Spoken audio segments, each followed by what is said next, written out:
I can't wait for the weekend to begin. Am I right, guys? Am I right? I am very much right. I love the weekend. Not the band or the artist. The time of the week. I love weekends. But today is not a weekend, and you may ask me, Kianmas, why you usually stream on Sundays? Now, while that is correct, I usually do stream on Sundays. The past few weeks have been weird in regards of that. I kept consistent and I have been streaming once a week. However, or not once a week, sorry, once 2 weeks. However, there is a bit of an issue. If we look at our calendars, 2 weeks ago was Easter, and so I streamed on Friday instead of Sunday. Now this week, well, there's this thing in Poland called Majówka, which is basically a break that is like at the beginning of May, because the first day is like Labor Day or something, the second day is Flag Day, and then the third day is Constitution Day. So we basically get like 3 days of freedom from work and school and whatever. And it's awesome, and it sometimes goes into like the next week as well. Now, as a high school student, I do in fact um, have classes usually. However, there is a thing called matura, which is basically the final exam of high school. Now, I'm writing that next year, so this year is the last year when I'm getting a good majówka, because matury starts genuinely like right after majówka, which is crazy. It feels insane. Like, what do you mean? What do you mean this is like my last year of freedom of majówka and then a long break after? That's insane. That's insane to me. But essentially, this means that I have a week and a half of a break so that the people writing mature can write mature, you know? And after that, I'm coming back to school for like 2 months, not even entire 2 months, just like till 27th of June this year. And then my third year of high school is done. That's crazy. Genuinely insane. Like, if you told me when I started streaming, if you told me that, I would have been here now, like, that would have been so long from then. I started streaming in like what, eighth grade, I think? I think it was eighth grade. And then, you know, it just like happened. Crazy we're here now, eh? But yeah. With that being said, I have I have to do something. I've been campaigning. Well, not campaigning. I've been hosting a campaign as a DM for a few months now. I started in December, and it's essentially for my friends. Now, I love my friends, and I want the best for them, and therefore, I want to, create something great. But to create something great, I have to, create it. And I've done some work for the past multiple weeks because we kept rescheduling, and the campaign, or not the campaign, the session kept growing. Because I write my campaign in sessions. Like, I have not written a general timeline that I want to follow. I want it to be like an open adventure kind of thing.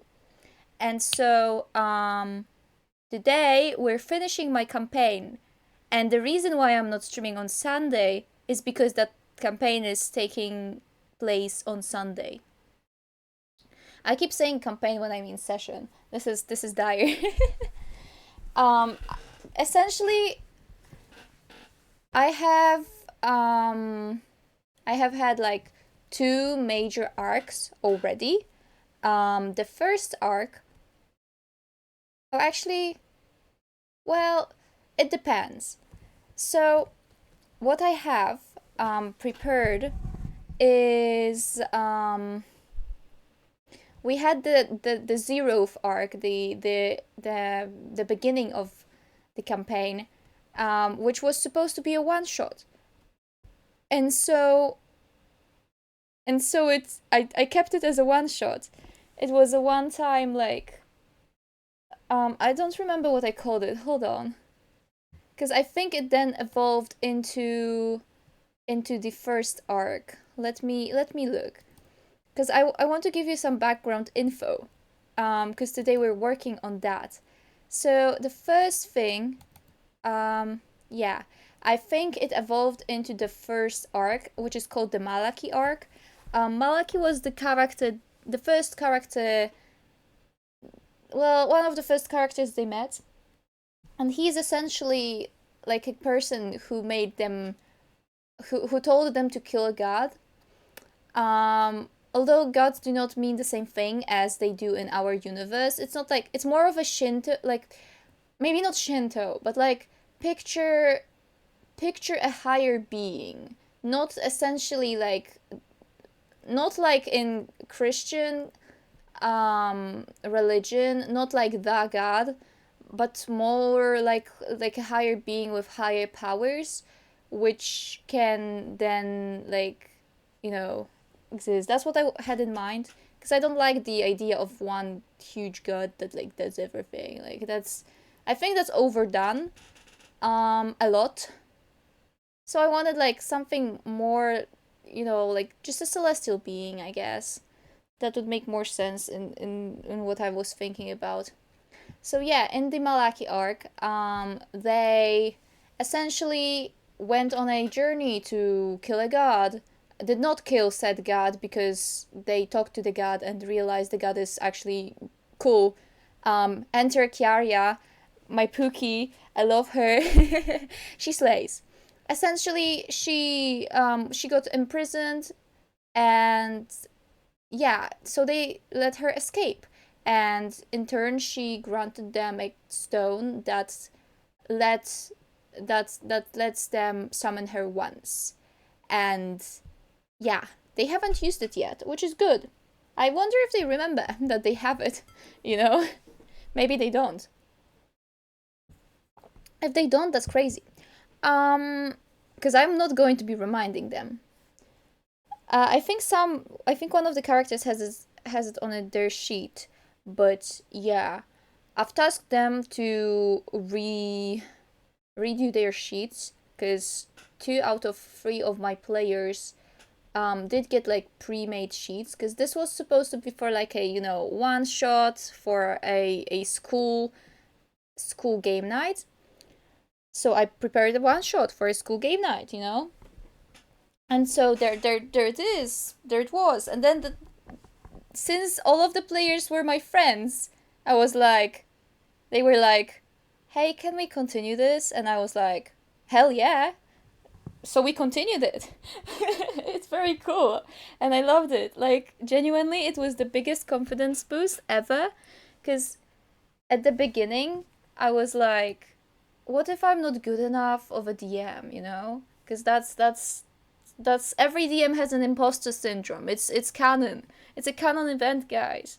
However, when I first played D&D, I was like, okay, I can do this, because my DM was she's lovely, but I don't think she has high enough talking skills for DMing, if you know what I mean. Like if you're a DM, you should like be able to talk and improvise and run with the bit. It's like being a streamer, not gonna lie. Like I can see why I like the things that I do. And I can see why so many streamers like D&D. It's like I enjoy talking, and I enjoy telling stories, and that's what DMing is about.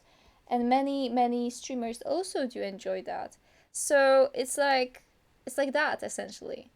Um, but yeah, so that's what happened, and then you know, they went to a city uh that they thought Malaki would be in next because I made them think that. They stumbled upon like a shrine meanwhile. It was an Amaterasu shrine, like from Shinto. Genuinely, Shinto is such a like cool concept to me. I love Shinto. Like, sign me up. That's if I had to choose a religion to believe in, I would believe in Shinto. Like, you know, even though there are some parts that I do not agree with, it's like it's cool. From what I understood about it, it's very cool and I love it. And it definitely beats like the fact that there's one being that sees everything and is like omnipotent or omni whatever. You know? I don't like that. It makes me feel weird about the universe. But Shinto is more like, a god for each thing. And that makes more sense to me. And it's also cool because it's about respect, you know? Respect towards nature and shit. It's awesome. Unless I'm misunderstanding, then oh well.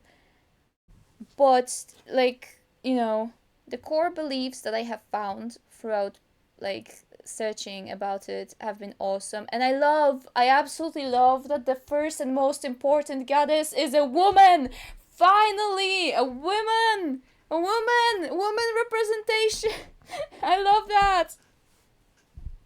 Like W women, because each like so far when looking into religion, there have been so many men, and I've had enough. I've had enough of men. I know that my like favorite characters are men usually, but that's because there are not enough women. You know, we need more women that I can like, and then I would like women more. Like you know, women. I love life sometimes. Mm, but yeah, they went into an Amaterasu shrine, which is cool because I want to implement Amaterasu into my actual universe lore. She is very important, and I love that. Um, yeah, but essentially, what I have been doing is I've been by DMing a campaign. I've decided to finally learn and like make more about a certain place in my universe, which is awesome because that means I'm actually by doing this contributing to my book that I'm writing and my series of books that I'm going to be writing. Is very sweet to me because also this is the first planet that I've ever created. Yorokobi is the name, and it's the place of like it's where the things the events are taking place. It's a 12-sided cube, hence why I'm sitting on one in the future starting soon screen. I love 12-sided cubes. They remind me of Ankh-Morpork and like the districts in there. That's what I've like that's from where I've gotten inspiration. Especially because Ankh-Morpork and like Discworld are going to have an RPG system, and I'm so happy. I'm so happy. You have no idea how happy I am. Like that's going to be awesome. Like I saw that and I was like, Mom, we have to get this. We have to get the textbook. We have to get the dice. Mom agreed. So I'm happy. I think it's supposed to come like this summer, but I'm not sure. And then I'm life is going to be beautiful. Oh my gosh, guys. I'm so eager to like host a a show one day in that system once I finally learn it. You know, like actually, I believe I could do it. Count the days, cause one day I'm hosting all of the D&D and like the Discworld RPG um shows, cause I just have to find friends who are going to stream it with me, you know? That's the main issue. Cause my friends, my IRL friends that like doing the things I like, they do not stream and they do not intend on streaming and they hate technology. Why is it that I gain edit friends that like one thing that I like or the other, and there is no in between? Help. Listen, if you watching um if you watching love D&D and or RPGs and Minecraft and stream, let me know. I'm desperate. No, I believe that I'm going to find people who I like and vibe with and who like the same thing as I do. Especially because now I've started to extend like more and actually talk to people on Discord servers of my favorite like content creators, and I have found such lovely people. Oh my gosh. Like the realm, I can never be more thankful for the community I have found. Even though there are some parts of the community that are toxic, the one I'm in, best thing that ever happened to me other than learning about Minecraft, you know? I love the investors. They're so cute. Not gonna lie, I would call myself an investor now too. I'm investing. But hey, I've been talking for how long? 20 minutes, and we still have to do the stuff. Oh my gosh, I'm such a yapper, guys. It's crazy. You give me like a topic and I'm going to yap, and then I'm going to change the topic to something else, and then I'm going to yap about that, and then I'm going to come back to the topic and continue yapping about the thing I was yapping beforehand. Yeah, but okay. They went to the city, found Malaki, had a talk with Malaki, also killed Malaki because I made them essentially not have a choice. Sorry, but that's the two options were either Malaki escaping or dying, and they killed him. So yippee! One less villain I'll have to think about, I guess. One less pawn. That means I can have more pawns that are different and they don't know about, which is great. And then I decided, okay, time for a new arc because that's something that we should probably do. So I was like, hey, what's a cool like one shot type of thing? Cause I wanted something that was like like a if you watch Just Roll with It, and Riptide, at the beginning there was a bunch of like little arcs that essentially built up character and like gave foundation for the characters to grow together. And I wanted to replicate that a little bit. So I made what is called the O Cave arc. Um, it's O Cave is a town, village, whatever that essentially got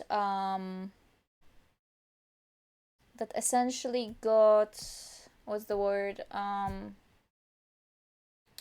cursed by something, and I will not be specifying what.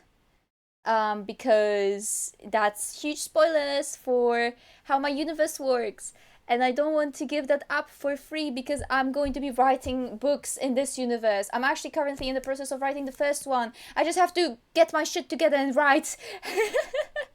But yeah, what I wanted to say is, yeah, they're cursed, and so it would be nice if the characters could uncurse them. Um, Spoiler alert: they didn't. They did not. They absolutely did not uncurse the place. However, since the squad was purely women, and the person that brought the curse on was a woman who hated men, I was like, okay, she did kill all of the party. There was a total party kill. But I'm going to spare them because this is their first time playing. And I wanted to, like, have it be a cool thing. Especially because like the fight was not really the fight was very much in their how do I say this? They were not supposed to win the fight. And I was like, okay. They got very close though. My character was on 6 HP, and I was like, that's too early for her to die, essentially. So I may have not pulled my punches even a little bit. I may have also, like, gave one too many punches, but for the lore. I'm aiming to, like, learn how to balance things correctly, so essentially I don't have to, like, midway through decide, okay, this monster is too easy for the party to kill. But hi, welcome on in. Um, but since I'm still learning, it's hard. So I may change a few things here and there in order to essentially let the characters have a better experience and also have a better arc, if you know what I mean. But yeah, um that's where we ended last session, is they got killed. And now I'm going to do something very, very risky for myself. I'm going to open up a display capture. I'm scared. I actually checked, like, meticulously, um if everything was safe, but I'm still scared. um Hi, this is me. This is what I see right now. And this is what we're opening up. This is the third arc of the Wrath of the Folklore. I can't speak. Folklore. The April Fool's update. Cause if if you look at the calendar, um, I started I started writing it somewhere like here. This is where I started writing it. And I actually don't know. Can you see the calendar? I hope you do. Um, I started writing it after the 28th of March, which meant the next session probably would have been the 4th. Now, oh, actually, I'm in the way of calendar now that oh. But yeah, so the 4th of April would have been when the April Fool's update um would come into fruition, right? Now, issue is I haven't had a session since the 28th. Because somebody cancelled on the 4th, somebody cancelled on the 11th, somebody cancelled. Actually, no, 18th was like 18th was, what's it called? Um, mm, mm, mm, Holiday. Then 25th, somebody cancelled, and now we're doing the 4th because it's a break, and we have a friend coming in from another town to make a cameo in the campaign. So yeah, the April Fool's update is a little bit late by a whole fucking month. But I wanted to be cool. I wanted to be special because I've given my characters a little bit of trauma in the past two sessions. Um, so this is going to be Whiplash. That's what I'm intending. I wanted to be Whiplash. I wanted to be crazy. I wanted to be whimsical, like, think a fever dream maybe. That's kind of what I'm going for. Um so yeah, hence why the April Fool's update. I love this name. I have some stuff prepared. Don't look at this. I started writing it in the same way I've written my previous, like, lore documents, but then I decided I don't want this because I've not been using it. So we're going to have just a linear thing. So I'm going to read you what I have already. So we can work on the future stuff in a sec. I also have a whole to-do list, but I'm going to show you that in a second. Okay, so last where we left off, the three of you, Vierzba, Marigold, and Lysandra, these are the character names, by the way, had just been beaten up by Casimir. This is the lady that they were fighting, who became the fog filling the Oak Cave town and haunting its residents. Upon knocking you and Deneb out, Deneb is their pseudo dragon, she decided to spare you as you all were fellow women.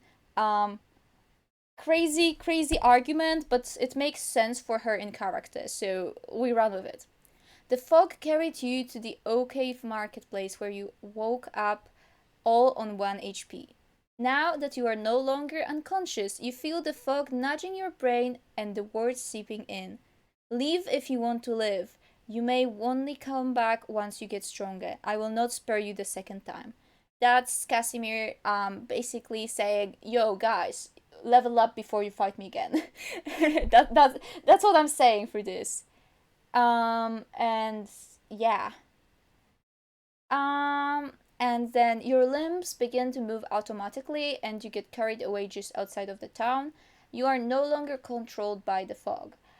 And then we have a thing to write. This is why it's highlighted in yellow. I have to write the sequence when they, like, well, not write, but like think of how to describe um their journey from Oak Cave to Wims Lane, because that's the next pit stop in their journey, Wims Lane. And I'm so proud of this, like, town, city, whatever I've created. This is my favorite child. I love Wims Lane, mainly because I wrote this as a not gonna lie, the main reason why I wrote this entire April Fool's update was because of Orange Juice. Um, that dude's the DM for No Dice, and he plays a jester character on the realm. And on the 1st of April, he joined the realm. Well, not joined, but like, logged on the realm. And essentially had a whole day where he was super happy because it was quote unquote his birthday, because he's a jester and April Fools, just his birthday, whatever. And it was so cute and funny and awesome, and I loved it. And he played Topsy Turvy at the beginning, and I was like, this is it. We love it. We love this guy. We're doing that. I want that in my campaign. Um, so I decided, hey, I want a fever dream.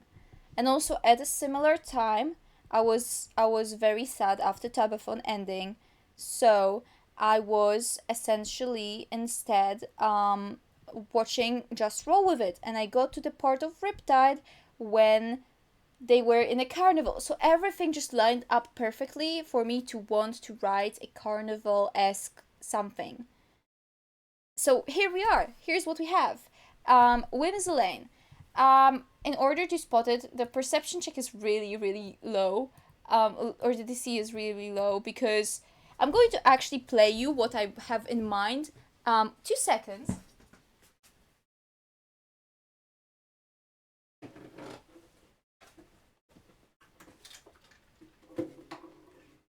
I actually possess a automaton. Um, Hold on. Let me stop the music. Okay. Hold on. Where's my Word document? There we are. I possess an automaton, and I've been dying to use it. You know? Actually, you're going to see this for a second, because I have to see if... Oh, it picks it up. Wonderful. Great. I can't wait for... I can't wait to have more than one monitor so I can actually like switch stuff and have it work. Can't wait for that. It's going to be awesome. But yeah, okay. So what I had in mind, more or less, was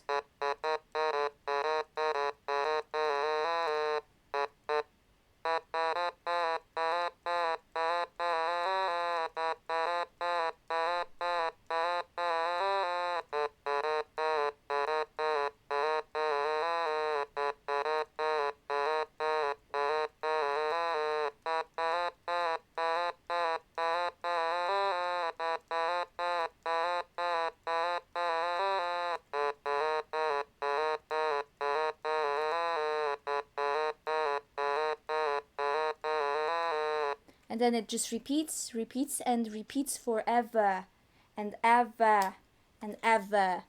You know? Imagine just that repeating in the background of the entire session. That would be so fun if I could just like play and talk, but I can't do that, so it's just going to be at the beginning, and I'm going to hope it gets stuck in the players' heads. Because it did get stuck in mine for a long time. Um, I wrote that thing, and yeah. By wrote that thing, I mean I smashed my hands on automaton until something came out of it. I can't play the automaton very well. I don't have a good I don't have a good enough like hearing skills, I guess. Let's put on some music, shall we? Actually, since now we're in Whimsy Lane, okay, that's the first thing they're going to hear. The pa pa ra pa pa pa pa pa pa pa pa pa pa ra ra pa ra. You know? And the next thing they're going to hear is actually what started the thing. So let us start with Topsy Turvy. Because I had that song stuck in my head for such a long time. And this is what's going to start the session. Well, not the session, but like the arc, the April Fool's update.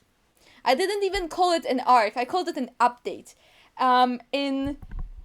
In recognition of Minecraft April Fool's update. You know. But yeah, the first thing they hear is the automaton in like somewhere in the background, and I hope they follow it because that's how they're that's how the thing is going to commence, you know?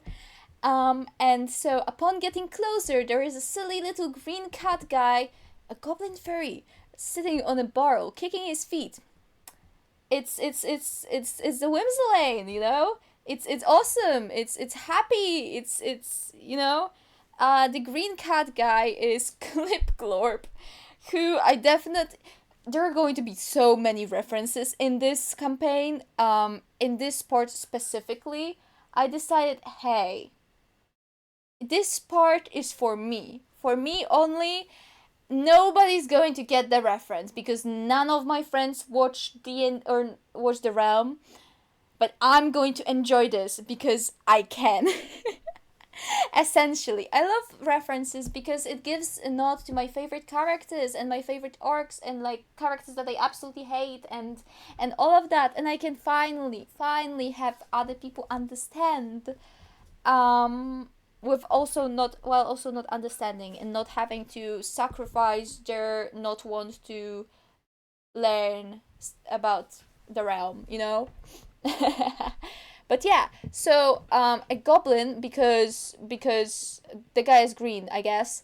Also, I've scuffed cry. Man, I miss Slovy. I know like probably like I don't know how many people have seen No Dice, but Slovy, man, I miss that guy.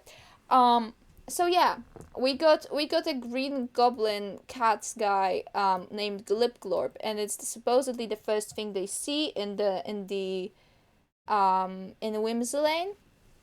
And now we have a description. Oh my fucking gosh! Can you shut up grammatically, please? What's it? Okay. So upon getting closer, there is a silly little green. Oh wait, I've already said that. The city is full of colors because, of course, it is. Most notably, pink, purple, green, and orange. I just chose lively colors because I decided, hey, that's cool. That's lively. That's fun. You know. And also, like I think pink. Like these colors are considered fun, I would say. And there is a confetti road and bunting banners and are hanging down from everywhere. So picture like this colorful like rainbow like banners whatever like everywhere. It's cool and I love it and I that's awesome, you know? It's so awesome. Okay. And then the music continues playing because of course it is, and it almost feels like it's drilling through your head. So I want that sound to be stuck in their head for such a long time that they hate it. And somewhere in the distance, a large body of water can be seen. That's for later lore. And yeah, so they have to make it wisdom save, DC 15, and upon failing, they are filled with joy and whimsy. That's the place's effect on their body, I guess, and their mind. You skip everywhere instead of walking, everything sounds funny to you, and the jumpy music stops annoying you. So this is essentially like getting in the mood of the campaign, getting in the mood of the city. I just thought it would be funny if like 3 or 2 people. Actually, no, I have 3 players, so it would be funny if 2 out of the 3 people failed, and then the rest was like, and then the one character was like, "Why are you guys skipping? Why is this not annoying you?" And I already know who that would be. It would absolutely be Wierzba. Okay, let me actually tell you about the characters a little bit. So Wierzba is a paladin. She's a satire. I think satyr, right? I don't know how you pronounce it in English. And she essentially is like the responsible one. Then you have Marigold. She's a tabaxi cleric, and she's the I don't know how to explain her in like I don't know how to explain her in one sentence or less. She's the type of guy who would be your like crime partner in crime, you know. She's the least like um she has the least morals out of all of the 3, I feel. And then we have Lysandra, who's a bored ASMR, and she just finds stuff cute, but also like, she's a super excited person. She's a cutie patootie. I love her. So yeah, that's mostly who they are. Mm, if I had to water them down, why is my stream preview not working? Hold on. I had to reset it. Okay. Okay. And so yeah, Wierzba would be the one to succeed the save. Well, I think their other 2 could fail, realistically. But it also would be very funny to see Wierzba fail the DC. It would be crazy. Okay. Now, you can see small 2-story houses with rounded roofs with bows on top of them lined up next to the road. I genuinely thought of like the silliest house I could think of. This is what I came up with. You can see the bow. There are the banners. What was the name? Bunting banners. The rounded roofs. I just wanted it to be silly. I wanted it to be like something that didn't feel like a normal house. And what's more silly than curves? I get that from The Sims. Yeah, and then all the mailboxes are crooked and close to the ground. You can see that here. There are like flower boxes and yeah, some plants, some stuff. It's just a silly little house, you know. So next up, there is a small center with some characters setting up shop, so like a marketplace. And the most noticeable of them, you see a big sign saying Bakumbers, Bakumnas, and Cucumbans. Below in its below it in crates lay three different fruits or vegetables, you're not sure. See, I asked some people to give me the weirdest thing they can think of. And the answer I got from my brother was this. He essentially told me to mix a cucumber and a banana together. And we spent like half an hour, or well, not half an hour, but like 15 minutes, thinking about the ways to connect a cucumber and a banana together, and came up with three ways. So we have the bakumber, we have the bakumna, and we have the cucaban. And I think this should be the main source of food in this town. Not gonna lie, feeling very very positive about this. So yeah, um, this is essentially magnum opus. Essentially, what can I say? But yeah, um, this is the one stand that I actually made. I don't want to make more stands. I don't think these guys need more shopping. So yeah. And the road is made from chalk bricks, and soon you start leaving chalk footprints on every surface, and that gives them stealth disadvantage.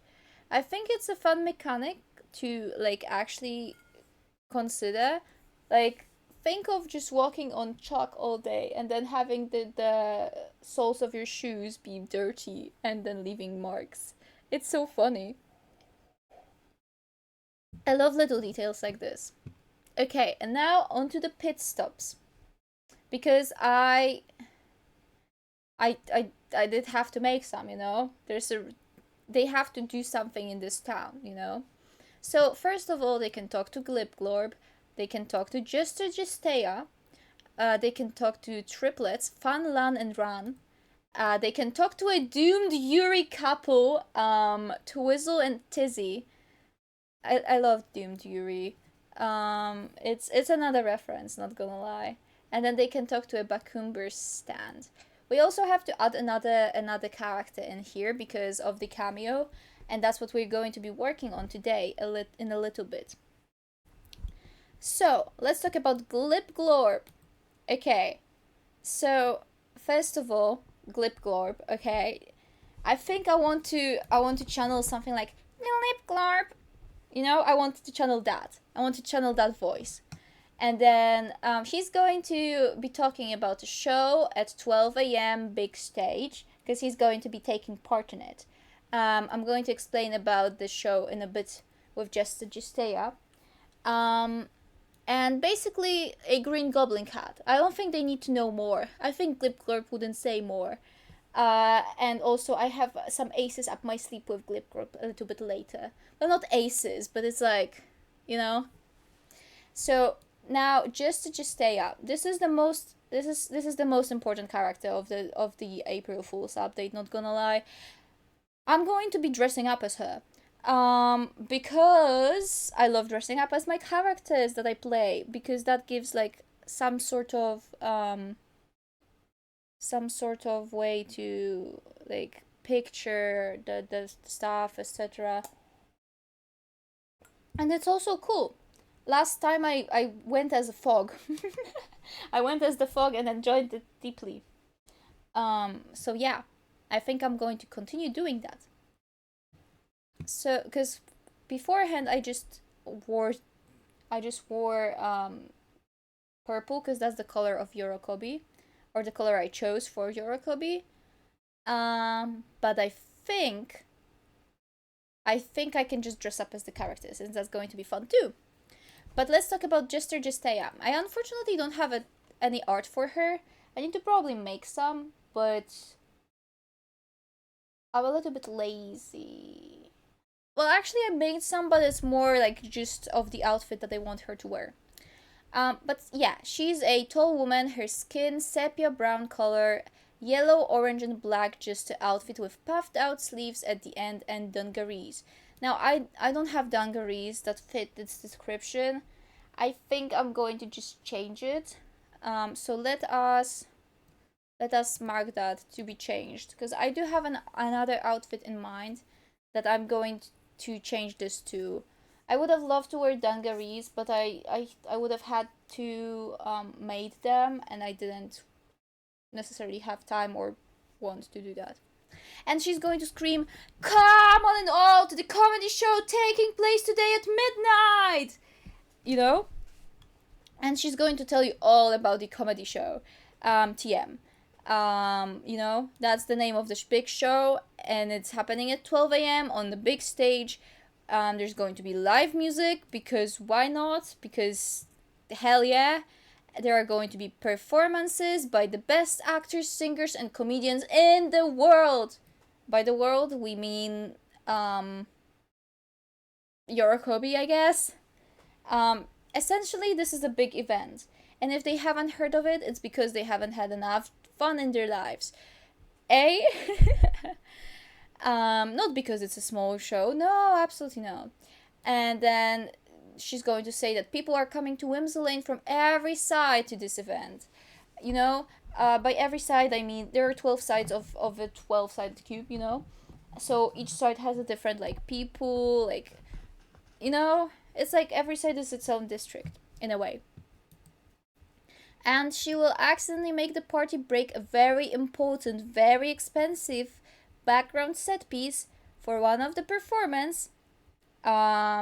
And as a repayment, she will demand they sell snacks at the event. She's like a trickster. She's going to demand from them what they want. She's going to demand of them what she wants, and she's not going to take no as an answer. She's like that.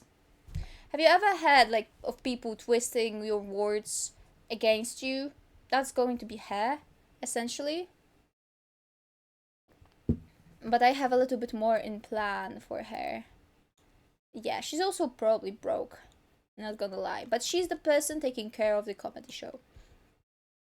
Okay, now let's talk about triplets, Funlan and Ran. They finish each other's sentences and they argue about who was born first. They were born 1 second after one another. Because why not? That's something I can absolutely do. I just made them for the sake of, like, having some other characters be around, and I wanted to be like, okay, so what's the most annoying thing I can think of, while also making it, like, reasonable in the setting. So I was like, okay, so Fun likes fire, Lan likes lightning strikes, and Ran likes explosions, and they each know one cantrip: Firebolt, Lightning Lure, Eldritch Blast, respectively. And they can't wait to see the comedy show because they're awesome. Because everybody loves comedy show at 12 a.m. on the big stage here, okay? It's the most important event for the town. And so they're just going to be there. They're like essentially for world building. And now for Doomed Yuri, Twizzle and Tizzy. Yeah, we have some points here. I cooked with their backstories. I have no idea why I cooked so hard for them. But essentially I just logged in and wrote their backstories. Like, they're not even important characters, they're just here. But yeah, Twizzle, with an Arcana check DC 15, they can gather that she is a Hexblood, which is an individual infused with eldritch magic, fey energy, or mysterious witchcraft after entering a bargain with a hag. She's like around 160 centimeters. She's blue with hues of green and purple. Her skin color, at least. Okay? Now she has a white, short, curly hair, tightly tied up at the top of her head, forming a crown covering what seems to be a green thorn crown, and she has deep blue eyes, pointed ears, split at the ends. That's this The pointed ears split at the ends and the green thorn crown are essentially signs of being a hexblood. Yeah. And she wears a black long-sleeved turtleneck adhering or turtleneck adhering shirt, a white and green and why is there an and here? A white and green corset and black leggings. Whatever. And then she walks in black flip-flops for some reason. And she has a green crystal jellyfish called Algae that is now traveling in a huge tank. And Twizzle is kind of shy and serious. She walks like everybody wants to kill her. You know, so she's like this. She's like this scared, I guess, shy, you know. I wanted her to be the opposite of Tizzy because I found that funny. And, you know, Doom Dury. So let's talk about Tizzy now. She is a human around. Oh, actually, I did not specify. She is a hexblood, but kind of a mermaid, you know. Her father is a man and her mother is a mermaid, essentially. That's what I wanted to say. Yeah. Okay. So Tizzy is a human around 160 centimeter or 170 centimeter. I can't speak. 170 centimeters. She's white. At least her skin color is. She has black, long, straight hair flowing freely behind her back, and she has brown eyes and round ears because we want them to be like opposites a little bit, you know.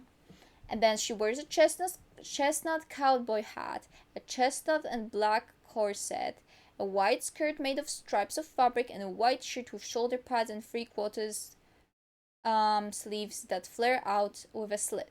So basically, essentially, her style is more like cowboyish, while Twizzles is more like um Twizzles is more like princess, maybe like more formal, I guess. And she works barefoot, and she has a chestnut frame overall. Mare. Frame chestnut frame overall is like a distinct horizontal orientation of white patches in the colored back. It's a color of a horse, and the horse is called Ranch because because okay, now I want you to consider this is what the horse is named after. Okay? I was like, what's the most American thing I can think of that also is tied to horses? Okay? You know?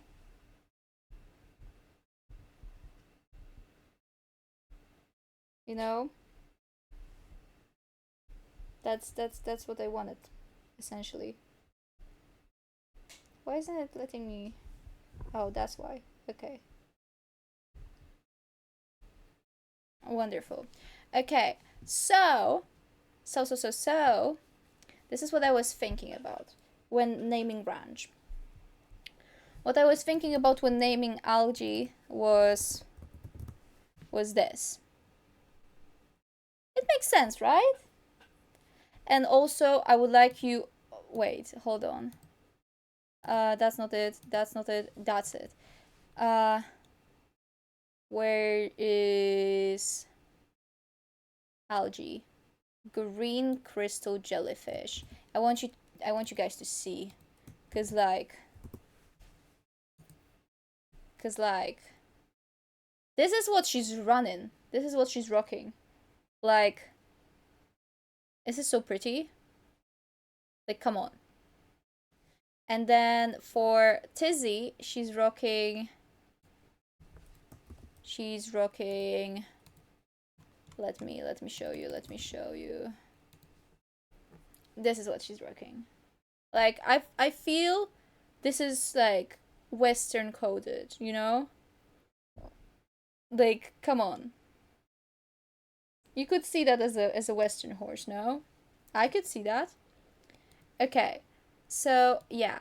And Tizzy is kinda cunty and sure of herself. She walks like she owns the place, essentially. So yeah, this is Tizzy. This is what she looks like.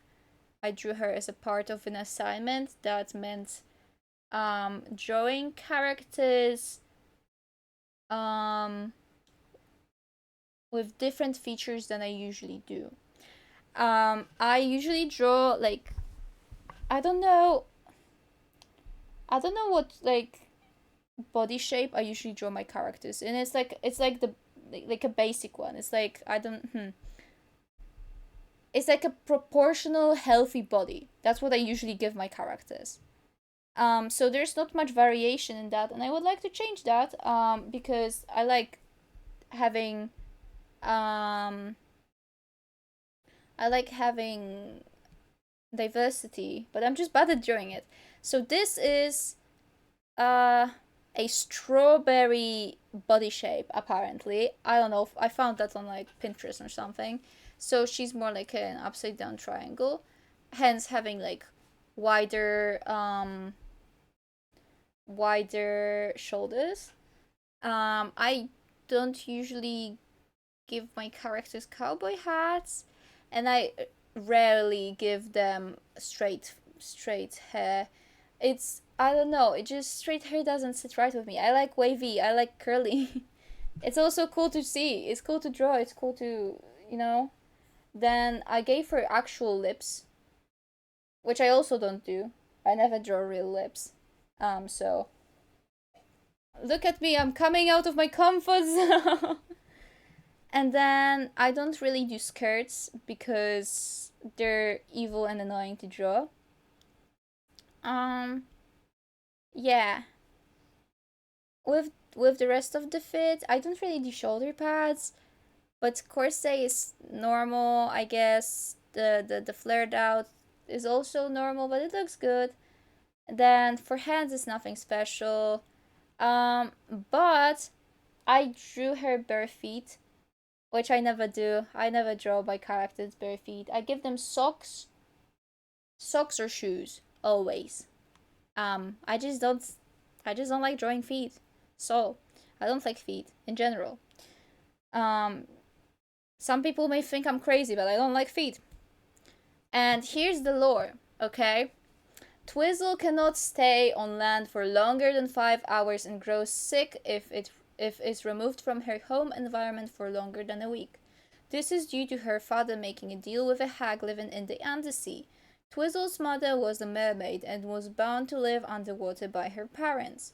Twizzle's father fell in love with her and asked for the ability to live underwater with her. Twizzle inherited Hexblood after him. With time, Hexblood made her lungs collapse more and more, shortening the time she can spend outside of water. Twizzle met Tizzy 3 years prior, also on the comedy show event, when she had to stop to go out of water because it froze and she had no way of getting back home after a delegation to another city. At that point, she could be out of the water for a day without consequences. Tizzy was looking for freedom from her circus, which treated animals poorly. She wished to put an end on mistreatment of circus animals. She heard knocking on her caravan door when preparing for a comedy show performance. She opened and saw Twizzle, who begged her to let her stay overnight so she can regain strength to travel on foot to the next unfrozen part of water. Tizzy agreed so long as Twizzle helped her free the animals and escape from the circus. Twizzle, having a considerable amount of allowance, decided to buy out Tizzy's circus. She and Tizzy made up a stunt for the show, and as the grand finale. Wait, I misspelled that. Finale. They fired everybody and freed every animal as per Tizzy's request. Tizzy showed Twizzle the rest of the comedy show, now free of badly taken care of animals, and later on let her sleep in her bed. Twizzle couldn't fall asleep, so Tizzy joined her, and from there everything somehow spiraled, and now they were madly in love with each other. Dreading the inevitable day, Twizzle could no longer breathe outside of water. So yeah, Doomed Yuri. What do you guys think of Doomed Yuri? I seem to like it. So yeah, that's their whole like thing. And now Twizzle comes round for the comedy show each year. Tizzy is here because she makes sure there are no like enslaved animals, essentially. You know? So it works out. Until Twizzle can no longer breathe outside of water. Okay. Bakumber stand. The guy or the person, yeah, I think, yeah, an old grandpa looking farmer called Marnin is the Bakumber stand guy. He essentially is going to shout, "Buy my finest vegetables, bacumbers, bacumnas, and cucumbers for the great comedy show! Don't miss out! Don't miss out! 50% cheaper only for today!" And he wears a leather tunic and has like he's most likely an orc and has like two hairs on his head. And then these are the products. We have a Bakumber that's going to cost 10 copper pieces. We have a Bakumana, which is going to cost 8 copper pieces. And then a Cucaban, which is going to cost 14 copper pieces. Like, look at this guy. Look at the Cucaban, man. It's a lot of a vegetable. You know? Okay, now before we go on and actually talk about the comedy show, give me 2 seconds so I can refill my water bottle because I can feel my voice dying a little bit and I would like to maybe keep it, you know? So 2 seconds and I'm going to be back.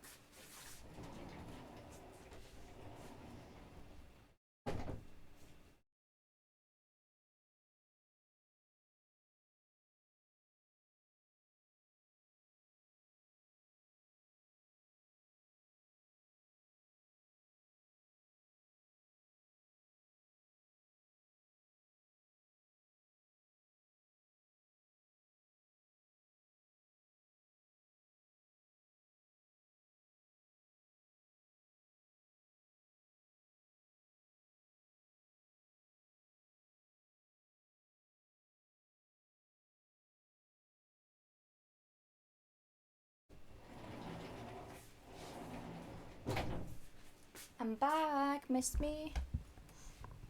Of course you did. Okay, let us talk about the comedy show then. Okay. Okay. So hi, randomly stumbled across you just now and wanted to send you some love from a fellow ace. Yo! Welcome on in, Mrs. Karma. I'm so happy to see you here. Loves to you too. Okay, so for the comedy show, I was thinking, okay, because we have the Justaya girlie who wants essentially their help for free, so she makes them break a thing, so they have to,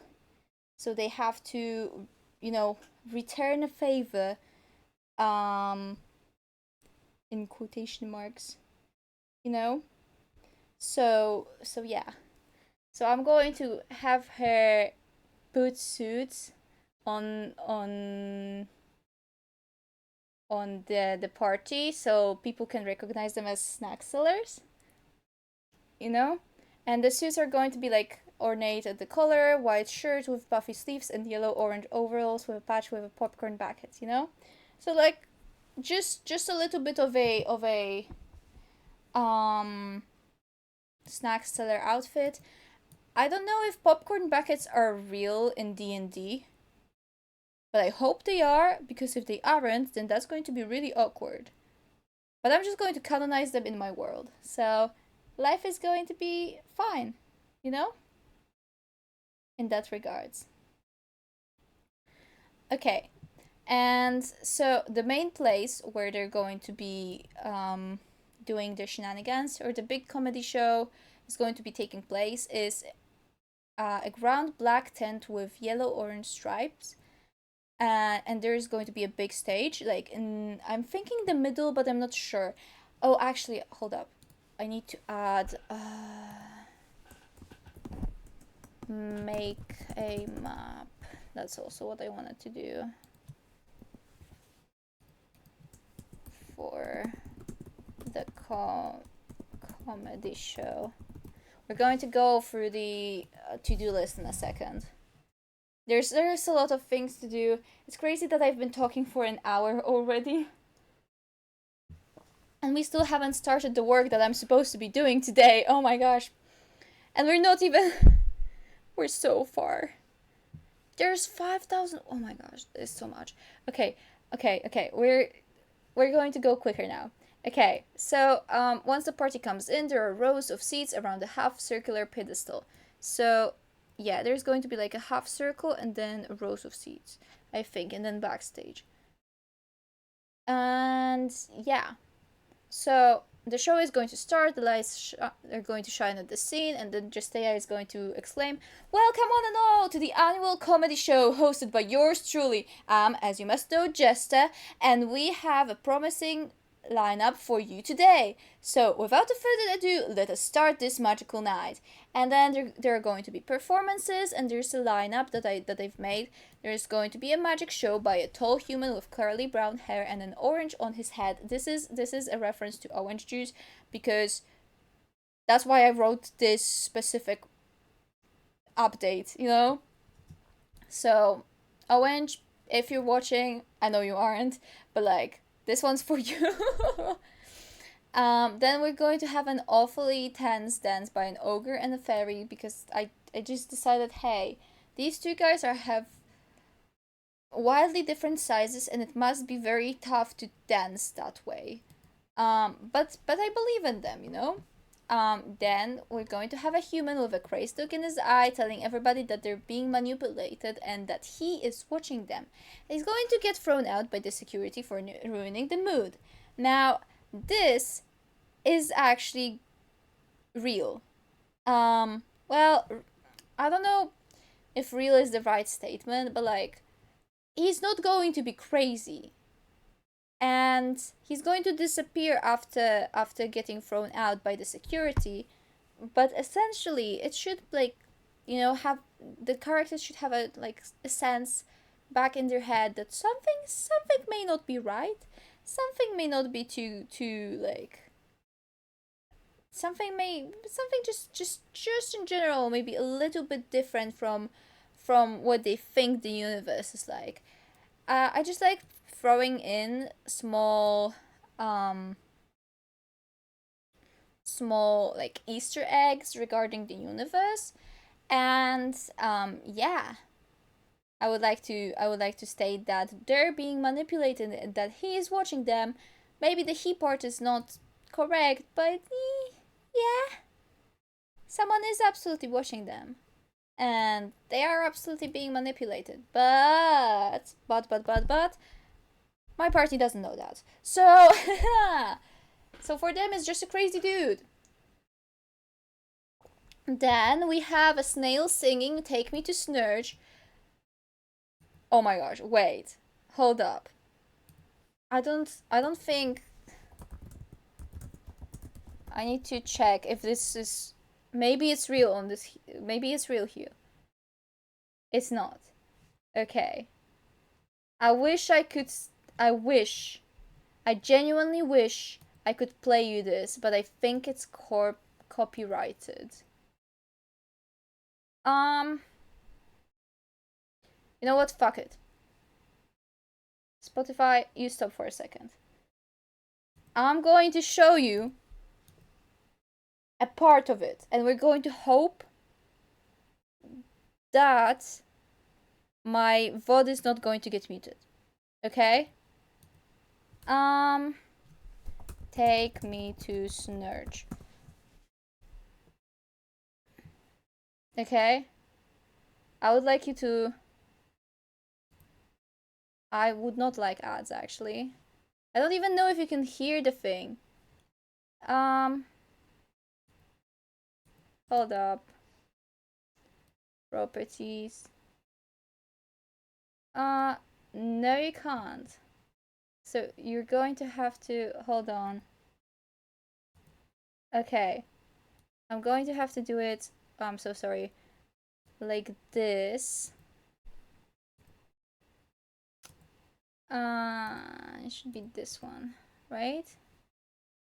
I hope so. I'm going to pull this out so I can see if you guys can hear. Okay.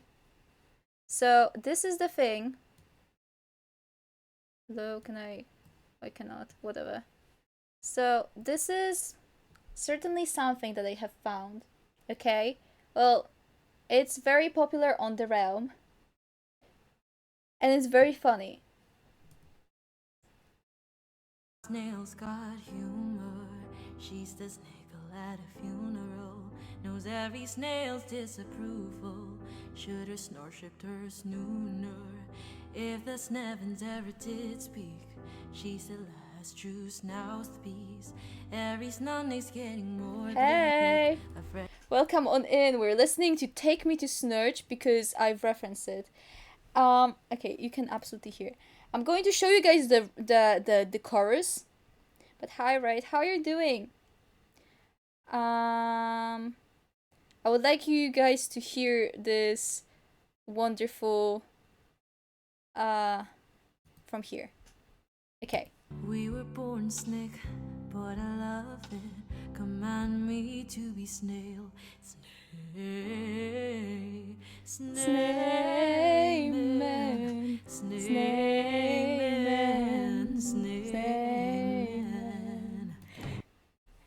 The last time I was here, it was your awesome art. Now, what is the snail abomination?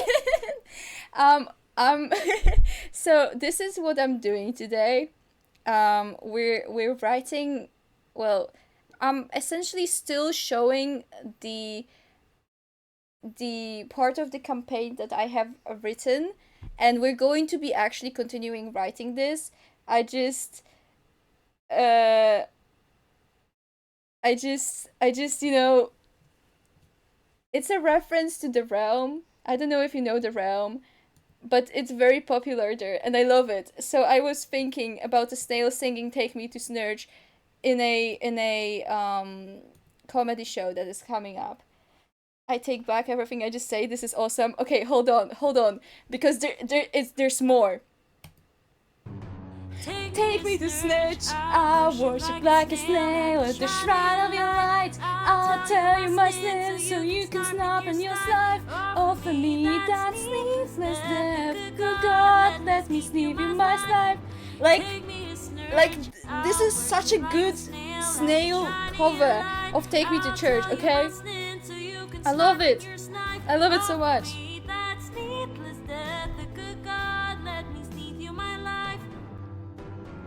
Okay, and now I'm going to close this and hope the vote doesn't get muted. Yeah, also we're on display capture today. Because Word could not live in what is called the game capture. So I'm like scared of leaking my shit. I don't know if I like it or love it.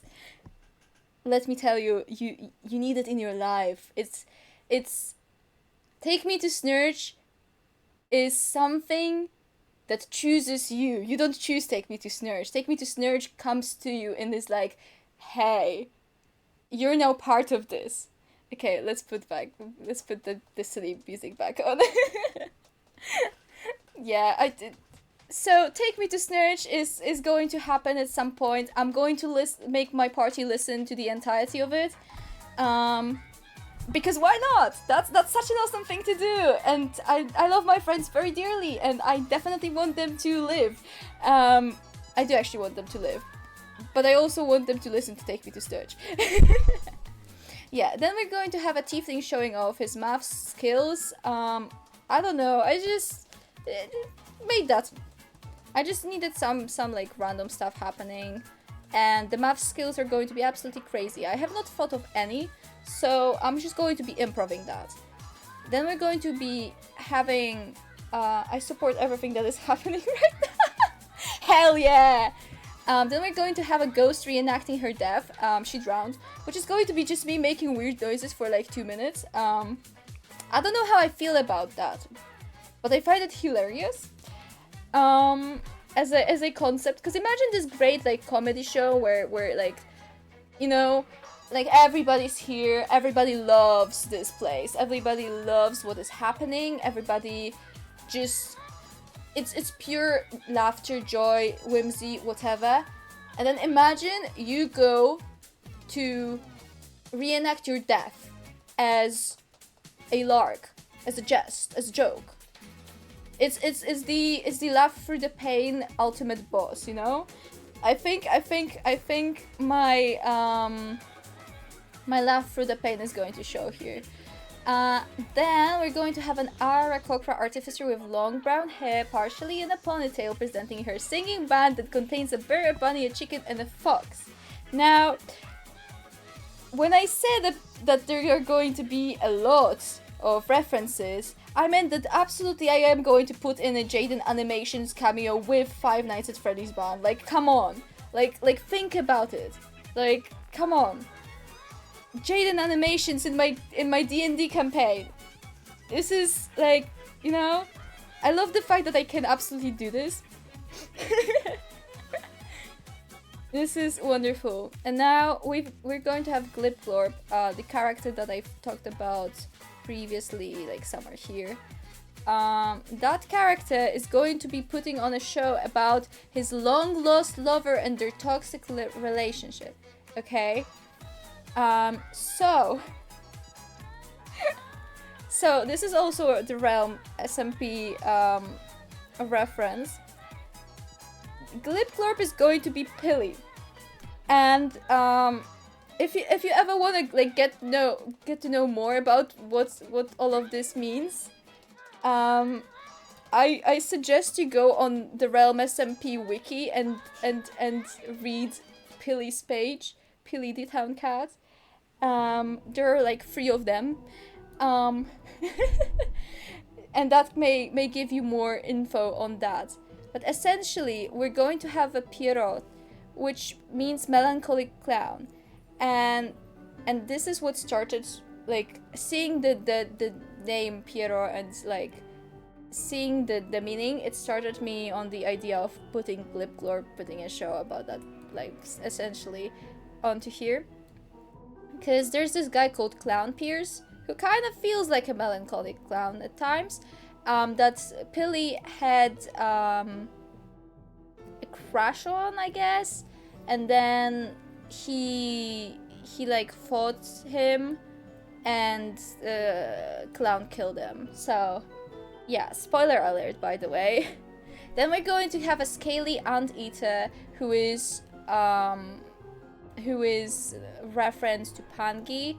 Then we have Jesly, who is another reference to Owen Juice, and then Lucia, who is a reference to Luki. Each of these characters you can learn about on the Realm SMP wiki, okay? I feel like, you know, I'm not going to be able to do the explanation justice like the wiki does. So if you're interested, go there. I'm definitely not a person editing the wiki as well. No, absolutely. I actually do edit the wiki, but I do transcriptions of books, not actually write the lore. So it's a great job, you know. They don't pay me, but yeah. Then we're going to have a Dragonborn putting on a stand-up show. And there are going to be some like jokes from I just searched up D&D jokes or something like that and got most of these. The why did the chicken cross the road and to get to the other side is a nod to CG5, who made a what's it called, a parody of Jump in a Cadillac, but well, not a parody. Like somehow he went from why did the chicken cross the road to Jump into Cadillac or something like that. Great, it was great. Okay, it was wonderful. I laughed. Okay, and then after the Dragonborn, the stage falls silent for a bit too long. Okay. And a person in a show uniform runs up to you and says, There you are, I've been looking for you everywhere, April Fools. It's your turn to shine. Get onto the stage right now. And without waiting for you to answer, she shuffles you onto the stage. So essentially, they're going to get mistaken for a band called April Fools, and they're going to have to actually perform. That's what this is about. I wanted some improv. I wanted them to actually feel their characters and get into improv. I want them to improv more. I love my players, but they do need to improv more because, like, come on, I believe in them, and I want to have fun too. I want to laugh. I want them to make me laugh. And so yeah, they are going to have to perform the closing show of the night. And I actually thought about a really cool mechanic, because usually in D&D, you have the normal combat, right? But I've seen some campaigns, such as Wanderlust, have a different idea of like turn-based events going on. So for example, in Wanderlust you had like sledding down a mountain, and you had different actions that you could take on each turn to, for example, get down more safely and stuff, you know? So I was like, hey, let me do that, but with a show, essentially. So what we're going to have is a perception check DC 12, to check that there is a band behind of you, ready to play on your mark, and there are some props laying behind the curtain, and there are about 1,000 people looking at you. So that's just a description of what is going on. And now I'm going to explain all of the rules, okay? I'll probably just read this because it's easier than paraphrasing. Now, please roll me initiative as I explain the rules of this performance. You are going to have 10 rounds to gather 1,000 points. If you succeed, the people are going to love your performance, otherwise you will get showered with tomatoes. On your turn, you can use your action to A. Rally up the public, gaining a steady amount of 20 points. B. Cast a spell / use an action that you could do in a normal combat to give the party advantage on their performance checks for the rest of the round. Must be reasonable why it would give advantage. I'm the judge. But by I mean me, the DM, you know? Hold action to perform with another person, giving them advantage on their performance check. And D. Attempt a stunt performance check where nat 1 is 0 points, 2 to 5 on the check is 5 points, 6 to 10 is 15 points, 11 to 15 is 25 points, 16 to 18 is 35 points, 19 is 45 points, above 20 not natural is 75 points, and then natural 20 is 100 points. And then on your turn, you can use your bonus action to A. Do any other check than performance, B. Cast a spell / use a bonus action that you could do in a normal combat to add +1 to your next performance check. C. Attempt to get a helping hand from the public for your next stunt persuasion check, the DC 15. They get 1 turn either this or next round. So essentially you can get a helping hand, so they can get 1 more person to join them on the stage. On your turn, you can use your object interaction to A. Pass a prop to another person, B. Grab onto a stationary prop, example monkey bars, C. Grab a prop from the prop pile, roll a D100, and D. Take out something from your inventory. And on your turn, you can use your movement to A. Walk around on the stage, B. Climb a prop, C. Go to the public to get a helping hand, and D. Other. And then I'm going to have here a round / points system, and I'm going to be making sure that this runs smoothly. And then after the party succeeds or fails, they get to leave the stage. Otherwise, they do not get to leave the stage. So yeah, Justeya is going to either congratulate them or be furious because they ruined the show. If they win, they get a feather token, 3, and a beat for force. Otherwise, they are like, they just have a mad Justeya on their backs. Not gonna lie. And yeah, Justeya is just going to be very sad. But yeah. Um, these are the items. I'm not going to read what they do because it's like, it's essentially what they would do in normal D&D. So I'll spare you. But yeah, they can stay in the tent for the night as many people start to move their chairs out of the way and lay out their sleeping bags on the floor throughout the place. Once everyone is tucked in, the tent's roofing is slowly opened up, revealing the night sky. Fireworks explode into the night sky, and after a long show, the tent's roofing gets closed up again, and the people go asleep. Go to sleep.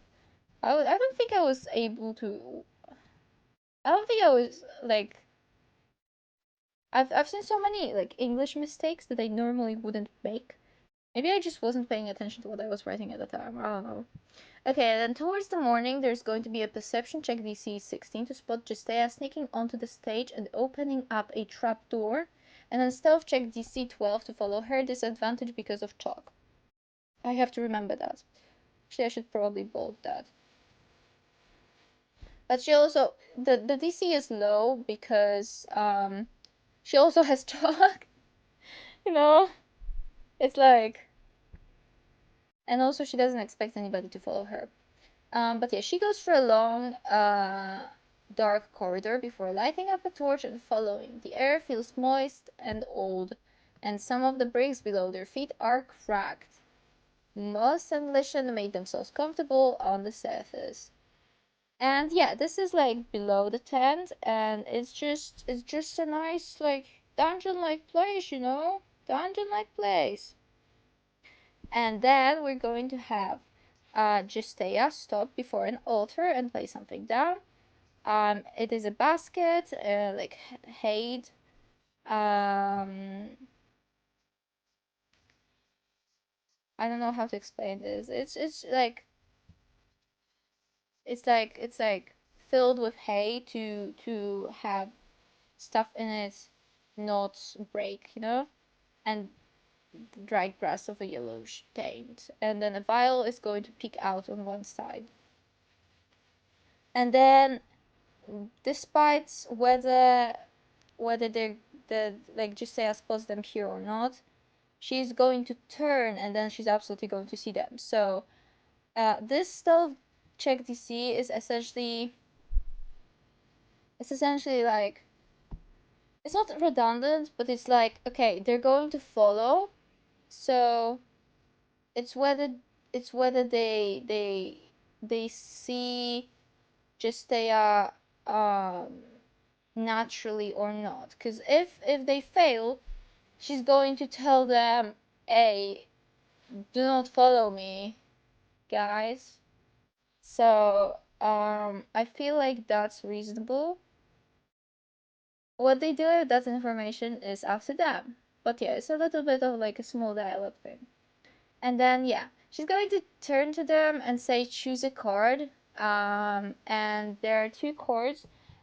And I'm going to have that in real life, I think. I'm going to make my players choose one of the two cards. One of them is going to be the Fool. The other one is going to be the Jester. They are the cards from decks of many things. Although I don't, this is going to, this is not going to be how the deck of many things works. Because you have the descriptions, right? And the Fool says you lose 10,000 XP, discard this card, and draw from the deck again, counting both draws as one of your declared draws. If losing that much XP would cause you to lose a level, you instead lose an amount that leaves you with just enough XP to keep your level. However, however,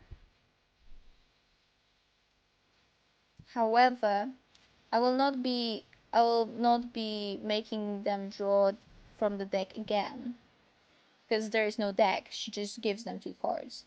And then for the Jester, it's you gain 10,000 XP or you can draw two additional cards beyond your declared draws.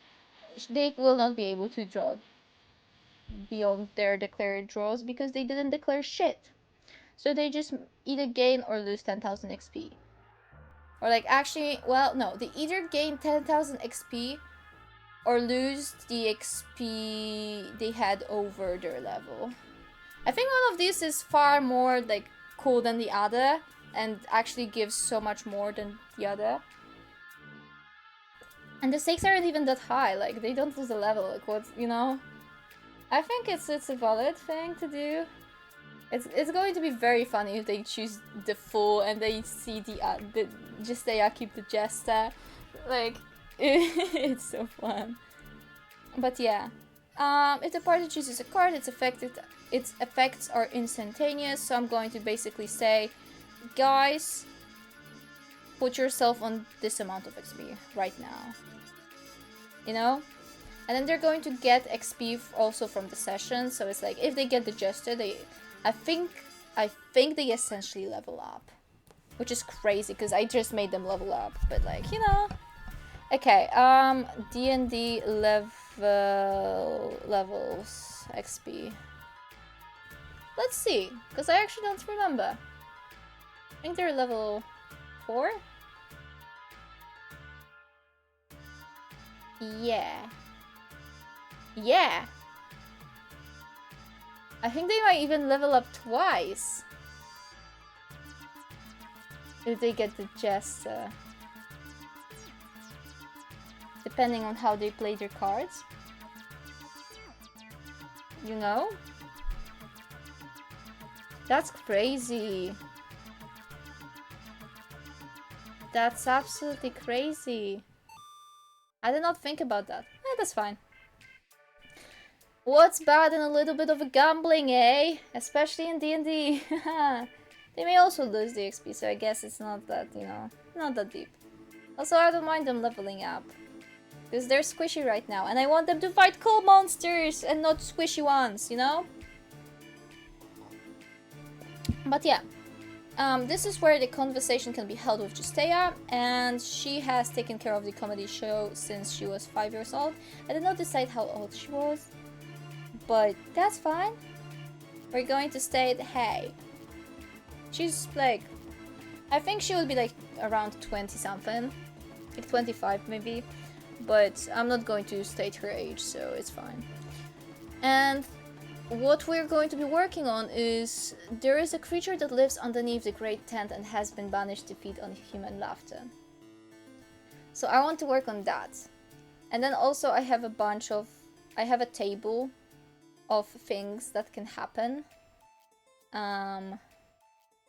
So yeah. Oh, also, I have to remember, I made a wild magic table for this campaign, specifically for this session. There's going to be wild magic, so if anybody rolls a natural 1 or natural 20, I'm going to roll a d100 and see what happens. And then we have a table of props, which is the props that they're going to get if they decide to, you know.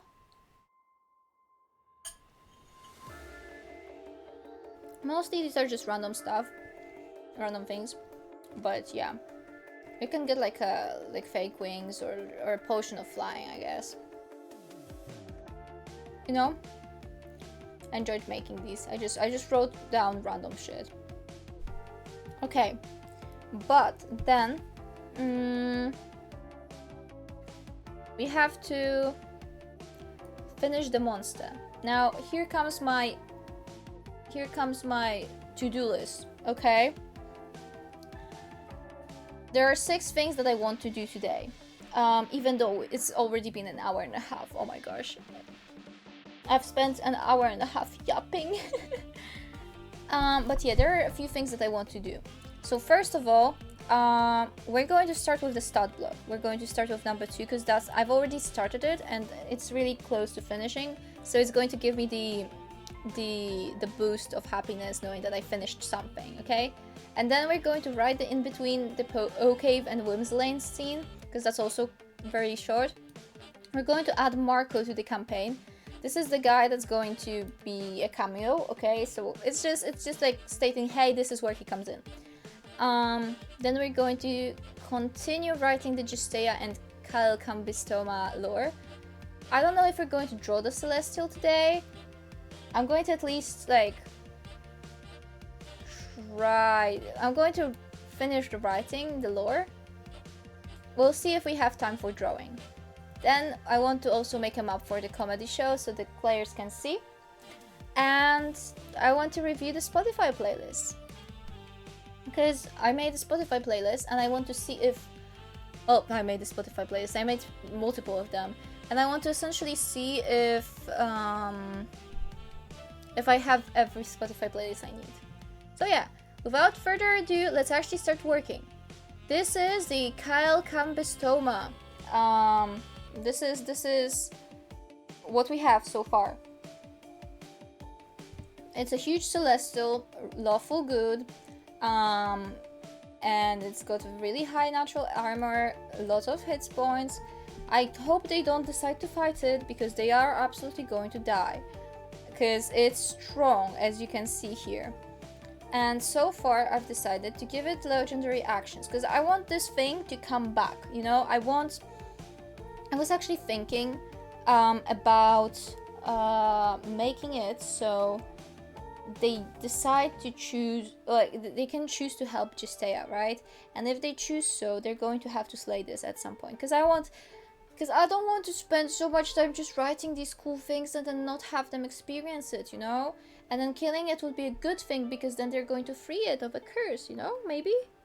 I was thinking about that. That would be cool. And then they can, like, act lawfully, because they're all, like, lawful good or something, I don't know.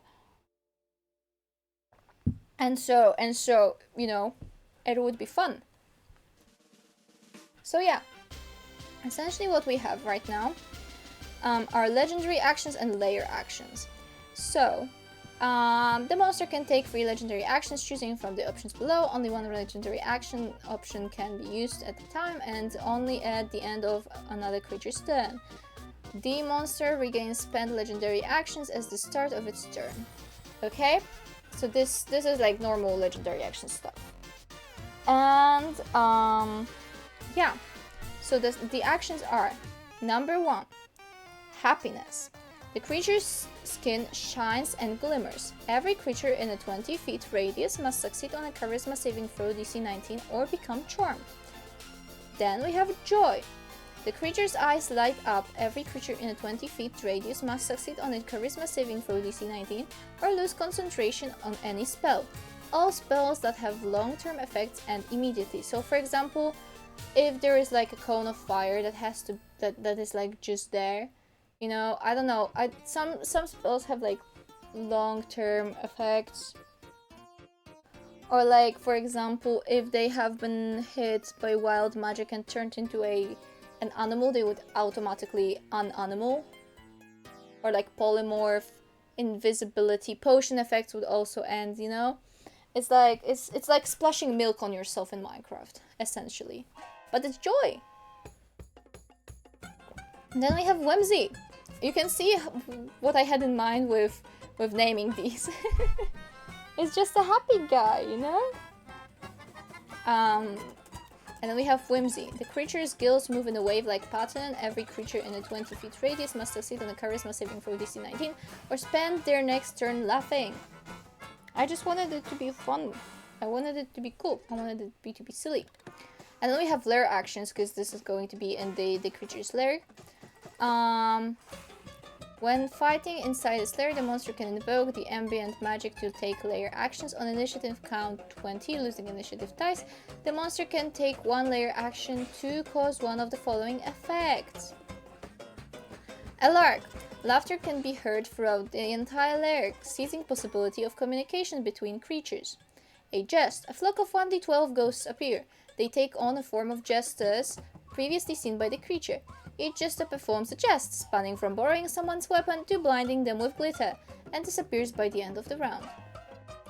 And a joke. The earth starts to rumble as if it was laughing at a funny joke. The lair turns into difficult terrain for a round. I think it's a fun way to like actually have a reasoning for like the way things are. All of these are very like joke, whimsy lane centered, but these are the layer actions essentially. So I'm thinking now we have to do the abilities and bonus actions. Or wait, these were not supposed to be abilities. They were supposed to be actions. Oh my gosh, I'm so stupid. Okay, wait. I'm going to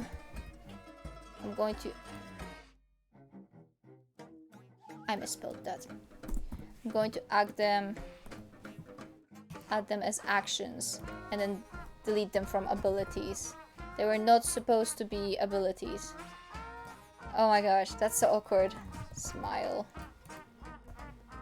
Add action. Okay. We delete these abilities. Okay. So let us start with the bonus action. Wrap. So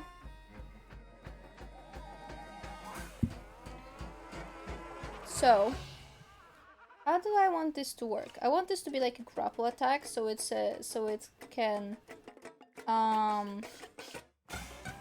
can work with hug. You know? I think I had some notes on this. Wait, I need to see. No, I did not. That's fine.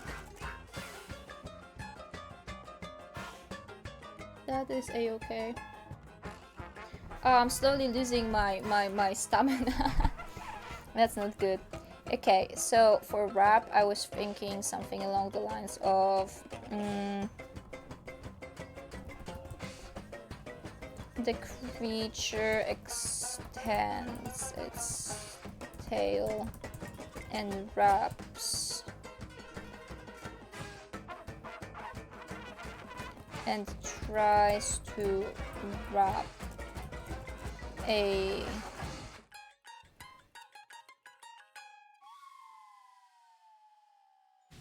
how did I tries to wrap a creature in a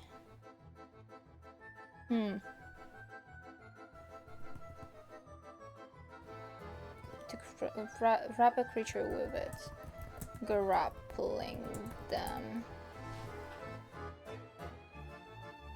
Wait. Upon failing a dexterity saving throw DC. What's the dexterity of this guy? +3. Okay, so 8 + 3. That's 11.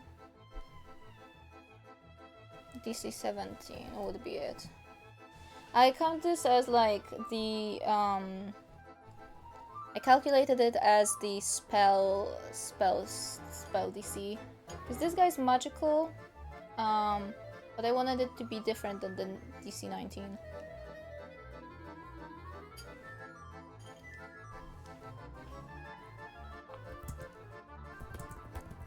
The creature is grappled. Hell yeah! Okay, so we've got wrap. Now let's look at hug.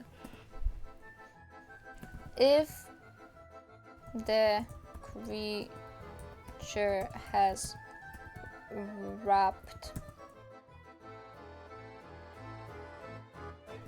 if there is a creature wrapped, the creature can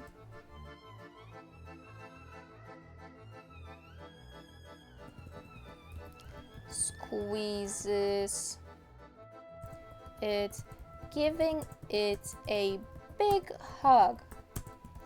The creature takes... How much damage should that do? What's a good damage?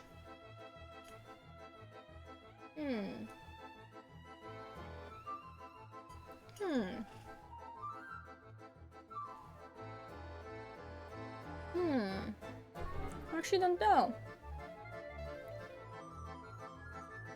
Let's look at the D&D weapons damage. Let's look at that.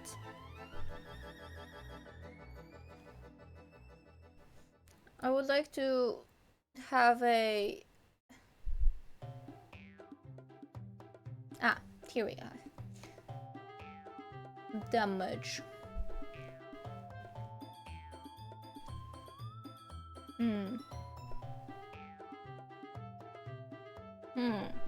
I don't know. Usually these like do okay, bludgeoning.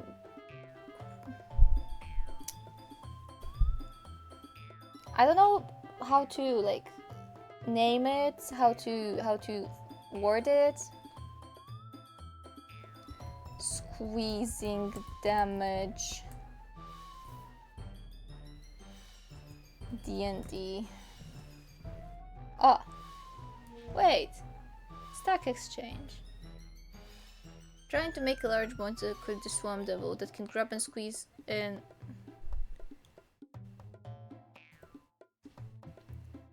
That can squeeze an opponent in his fist. I assume the damage type is bludgeoning, but bludgeoning damage seems mostly about slowing something into something else. Okay. Blunt force attacks, hammer and falling, constriction and like. Okay, there is precedent. A few from the basic rules. Okay, let's look at these so we can.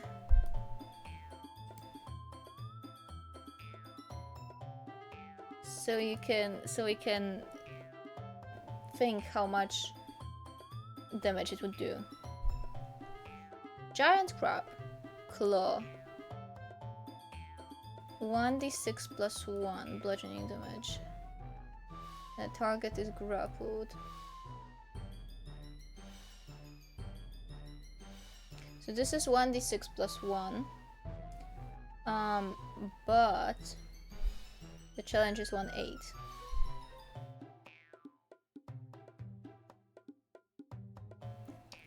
So this is 1d1 What's this? Constrictor snake. 1/4. Okay, that's better. And it's 1d8 plus 2. Okay. How about rock? Oh, challenge 11. Okay, wait. That's closer. Our guy has challenge 20. 46 plus 9. Oh no, wait, that's slashing damage. Grappled. I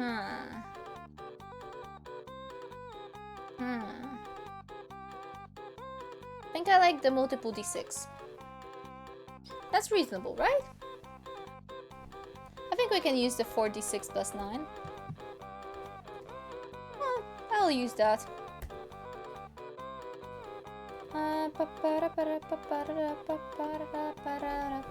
That can like absolutely one-shot most of the players right now. It's crazy. If there is a creature rub, the creature squeezes it, giving it a big hug. The creature takes to the 4d6 plus 9. Actually, why is it plus 9? Is there a reason why it's plus 9?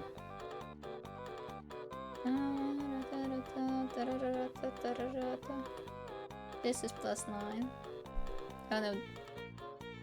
That's saving throws. No, wait.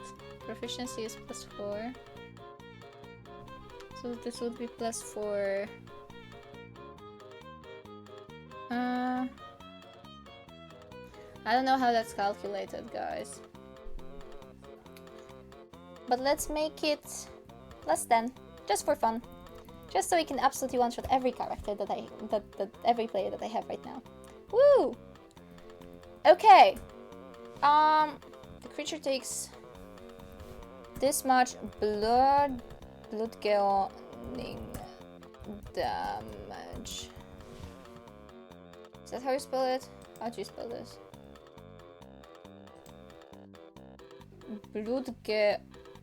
owning. Is that not what I wrote? Huh, whatever. So that's the action.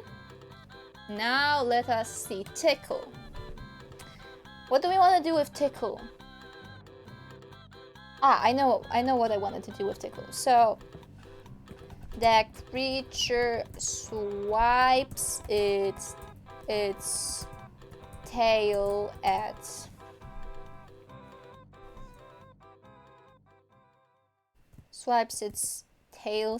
in attempt to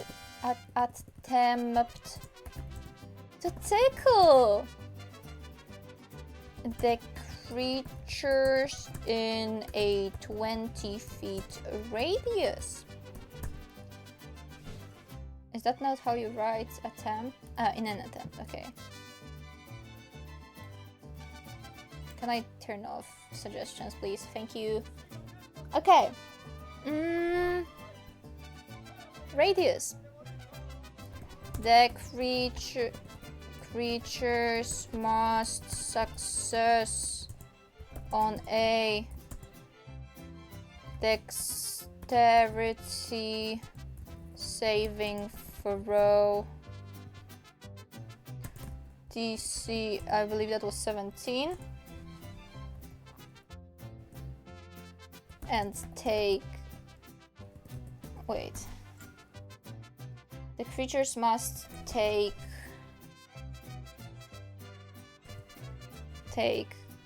number or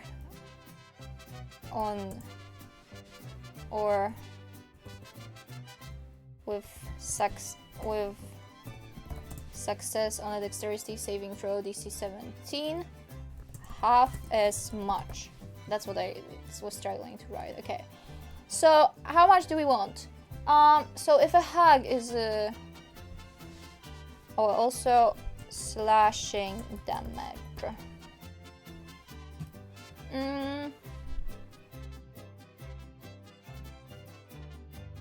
So if squeezing is 24, roughly,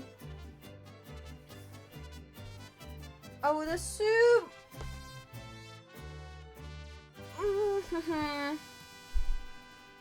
I don't know, because I do that from slashing damage, actually. That's fine. Can I... Slashing monsters level 20 D&D.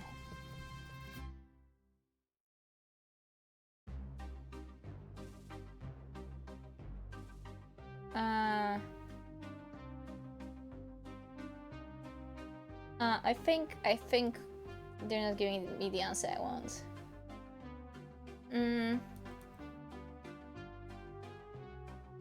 D&D level 20 monsters. Okay, that's more what I wanted.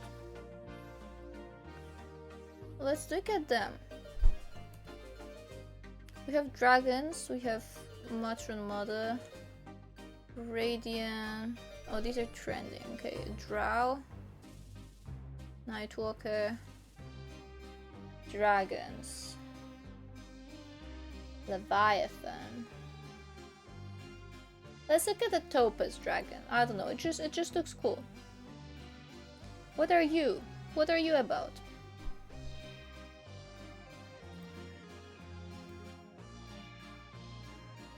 Come on. It's a cool dragon.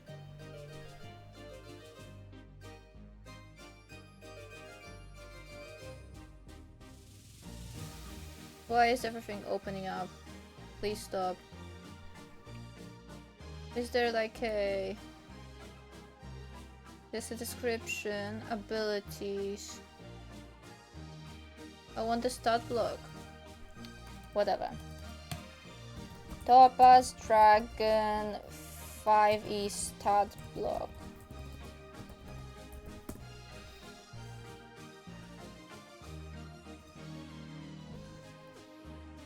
Is this a good stat block? I don't know.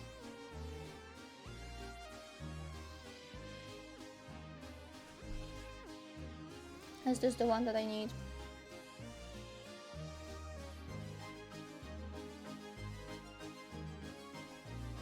Yes, that's the one that I need.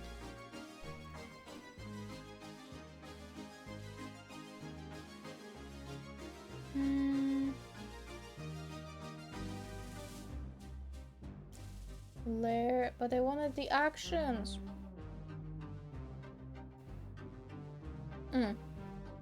There are actions.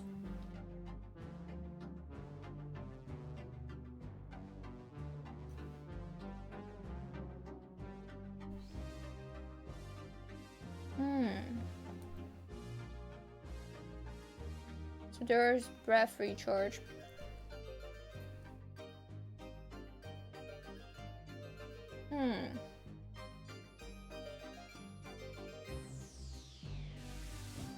So, melee weapon attack.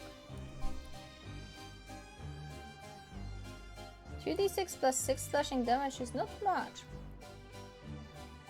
But I guess it is an attack on multiple people from my creature.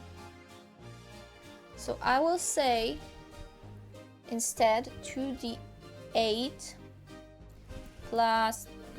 I don't know.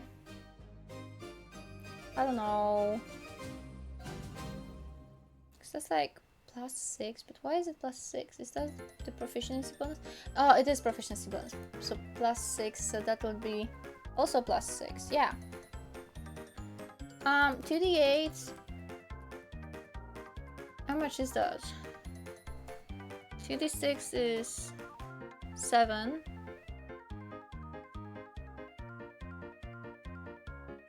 X 3.5. This is 4.5. 9 plus 6, 15. Okay. I think that's reasonable, right? Because this is a multi-attack. For multiple people, characters, creatures, whatever. That's an action. And then we have to just do the smile. Now, admittedly, this is not something I had any idea for beforehand, so we're going to have to think a little bit. Just a little bit.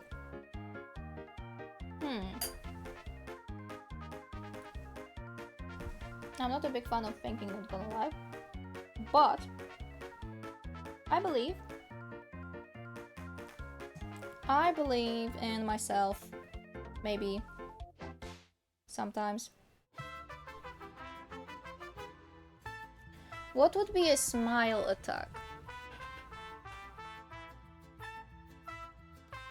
I feel like that would be a spell, no?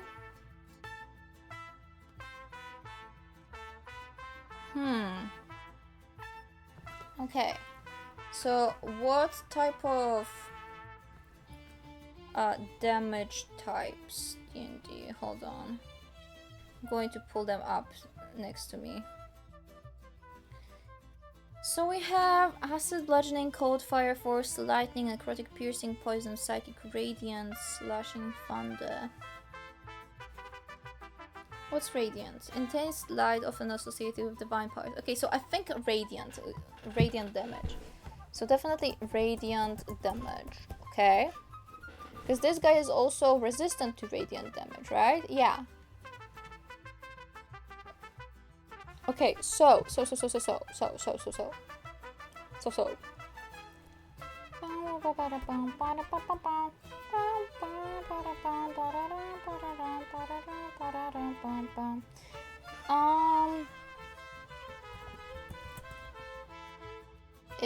creature.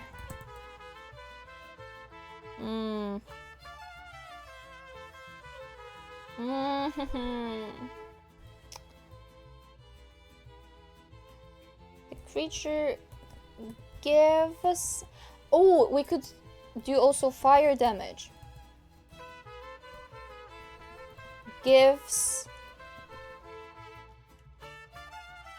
everybody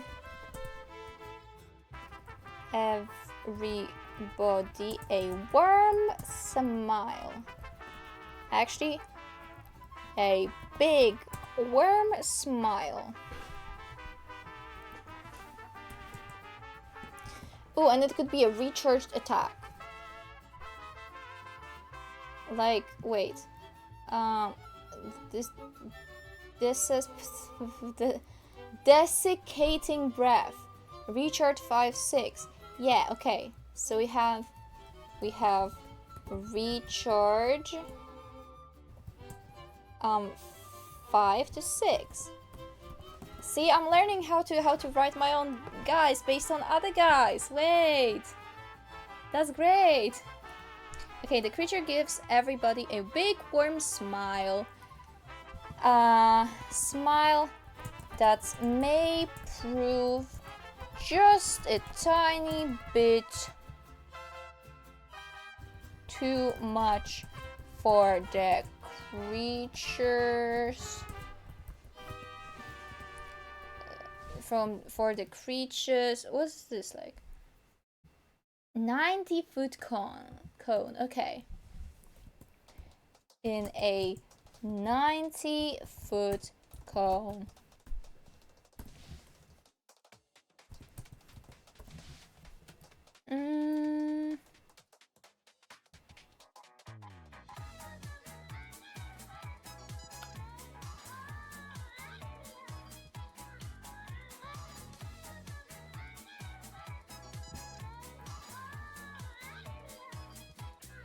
That's a lot.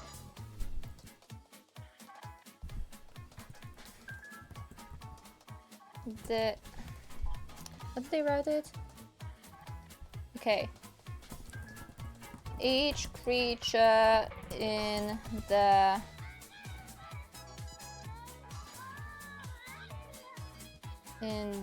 area must make a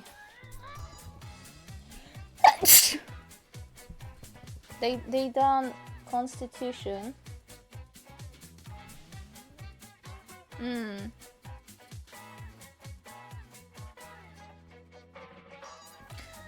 They've done Constitution. So could we also do Constitution? Is there a point? Sure, let's do Constitution. Constitution saving throw DC. Okay, so 8 plus proficiency bonus is 14 plus 5, that's 19. Right? Yeah. 19.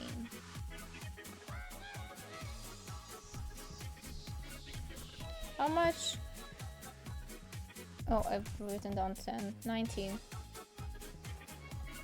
Wait, I need to change joy, whimsy, and happiness for the charisma DCs, because that's absolutely not how much charisma this guy has. Okay. Each creature in that area must make a Constitution saving throw DC 19.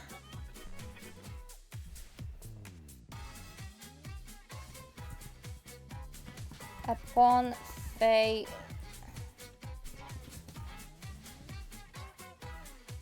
Wait, how did they write it here?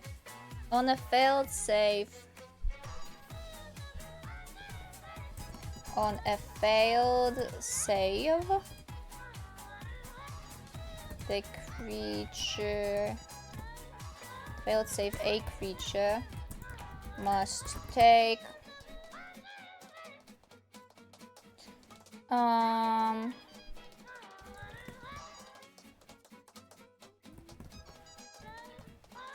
fire damage and radiant damage. We're going to think about that in a second. Upon a successful one, it takes half as much, I think.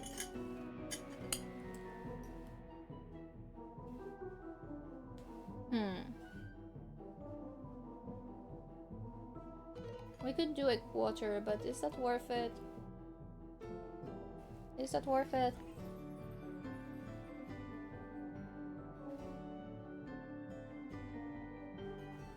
Besides, I've never seen anybody quarter health or damage in D&D, so it feels wrong. It feels very much wrong. Okay, so upon a successful... Okay, so how much? So this is a recharge thing. How much would you get here? 14 d6. I feel like this is an easy 50, right? But I feel like instead of doing 14d6, we could go gambling. And instead of d6, do d12s. And instead of 14, we'll do 12. So we're going to have 6d... Oh wait, no. Instead of 14, half that, that's 7. We'll do 6. So we get 3d12 fire damage and 3d12 radiant damage. Thoughts? I think that's fun. Because then it's high risk, high reward, you know? For me. And an average of a d12 is 6.5, no? So 6.5 times 3, 18, 19 and a half, rounded down, I believe, so 19. 19. Yeah. 19 plus 19. That's 40. Or 38, but like 40, you know? And that is... Yeah, because here you take on average 24.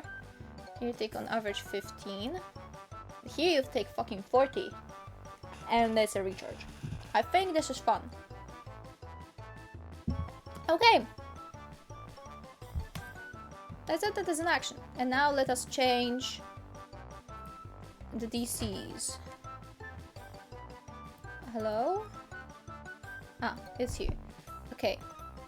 Because I changed the proficiency midway through. So it's 8 plus... Oh no, it is 5. Why did I make it charisma? Never mind, we don't have to change anything. I'm just stupid. It's fine. Like, it's fine. I thought I made charisma its main thing. I didn't. Okay, wait. So... That's it. Wait. Update stat block. We have hug, tickle... Ah. Okay, wait. I have to delete this one. Because I renamed it. Update, update, update. There we are. Hack, tickle, and smile, recharge 5-6. Okay. I think this is fun. I think this is good. Can I... Okay, I'm going to quickly do this. Because I'm scared. Because I'm scared I'm going to leak something.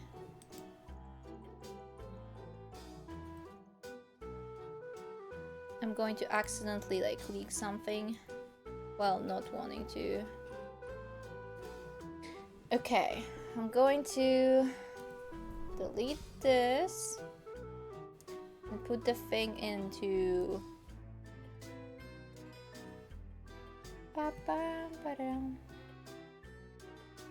hello?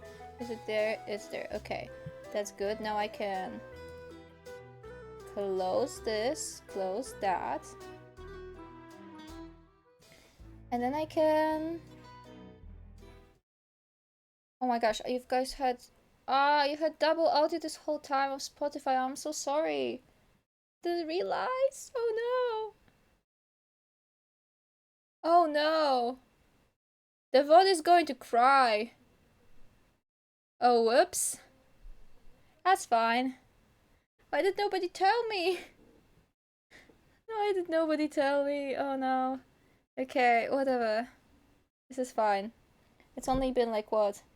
Half an hour? Ah, that's awful. Okay. Why is there...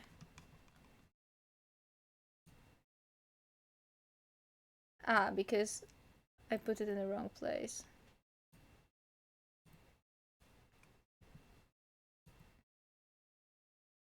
Can I make this? I can't. Okay. Okay. Hold up. I'm going to tactically unyellow it. I made it worse. Please unyellow yourself. There we go. Why are you still yellow? Didn't want you to be yellow. Can you stop being yellow?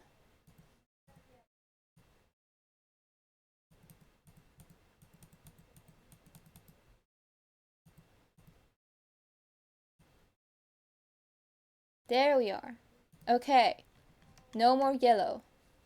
But this is yellow now. Okay, I'm going to do this. Delete this. Ah. Get the normal thing. Get it to normal. Okay, there we go. It's normal. It's normal now. We have the start. Okay. So this is done.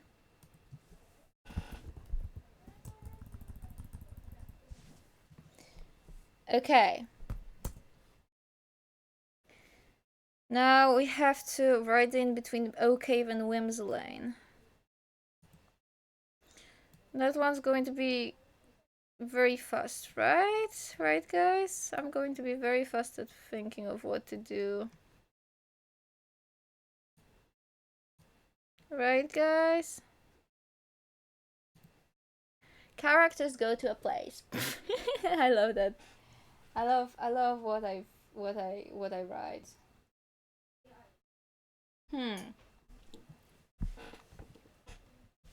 Okay, so let's think. There is a single pathway leading forwards in front of you. The landscape is full of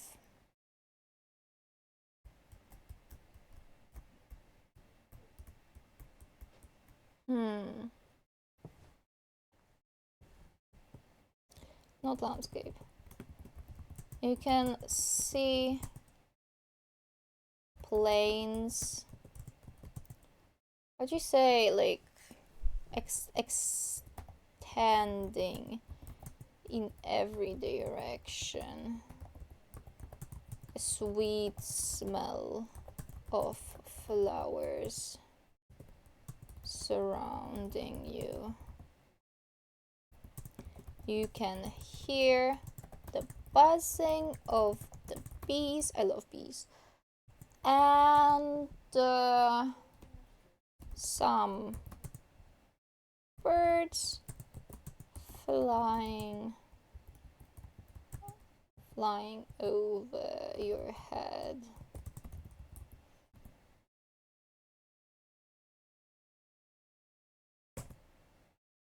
You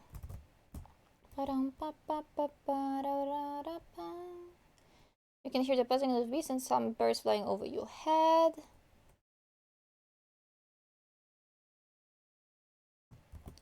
The sun is... How long would it have been? The sun wouldn't be setting, it would be like... It's high in the... Okay, so the sun is high in the... High on the horizon. I think that's how you say it. And then... If the characters Actually, I'm not going to write if the characters, because I absolutely know they're following that path because I'm telling them to. Sorry guys, you don't have a choice yet. For now, the path is linear. I'm going to make it non-linear later down the road, but for now, linear.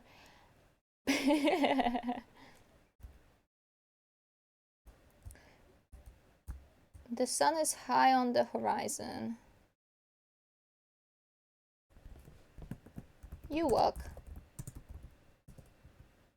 forward.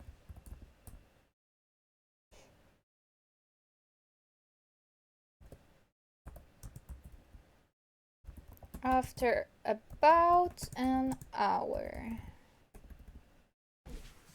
Perception check DC 10. Okay, so I feel like this makes sense. Okay, so they're no longer controlled by the fog. Blah blah blah. I don't care.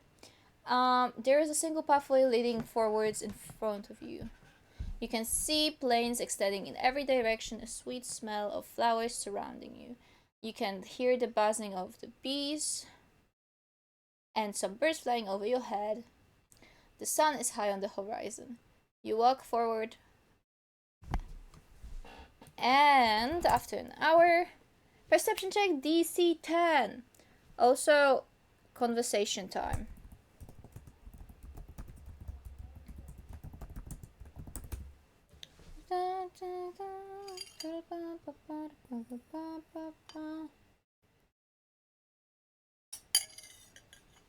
Okay.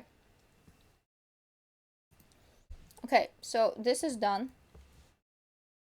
I would assume, at least. That's great. Add marker to the campaign. Write him somewhere at the beginning of Whimsylane. Okay. So I think I had that in mind. What happened here?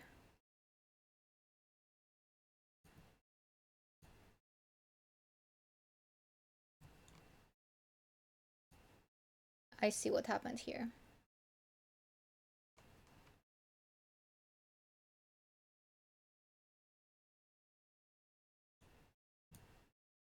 I see what happened here.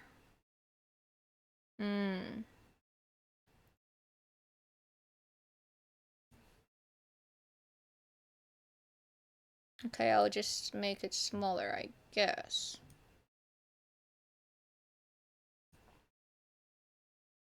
And pull this up.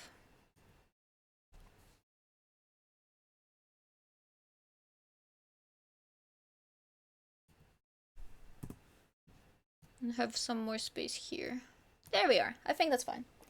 Okay, let's save for now.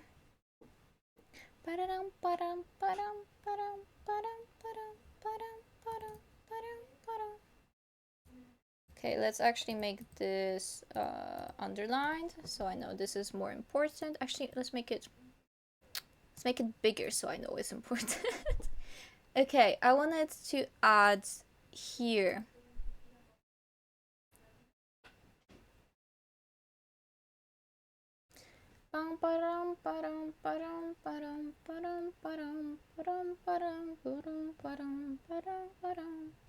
Let me look at what the friend sent about their characters to me, so I can actively include that. Where's the background? Pookie, where's the background? I know you wrote it to me.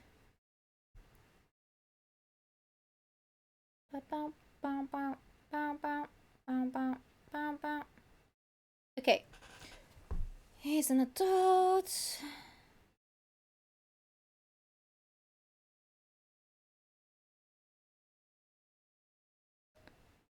Help in a local bar. Okay. Did he expand on that at any point? I felt like he did.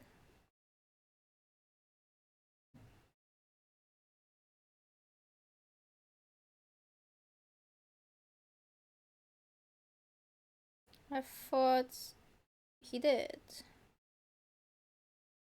Is that the background? Ah, yeah. Okay. He was a loner for some time and he decided to change his habits. He settled down in Whimsylane town, helping in a local bar, started specializing in your mom jokes. Because you cannot joke about his parents back. Yeah, okay, good. Okay, so um a he's a gnome, right? He's 3 feet.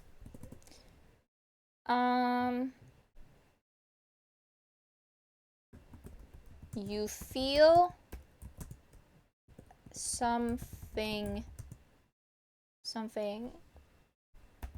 tapping you on the back. I guess because he's like 3 feet, so he wouldn't reach the shoulder. You turn back to see a 3 feet tall gnome, and this is a time.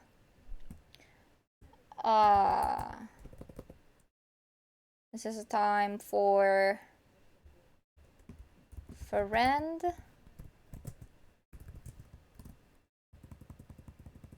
Wait, and now friend. I'm not going to name drop. Describe your character.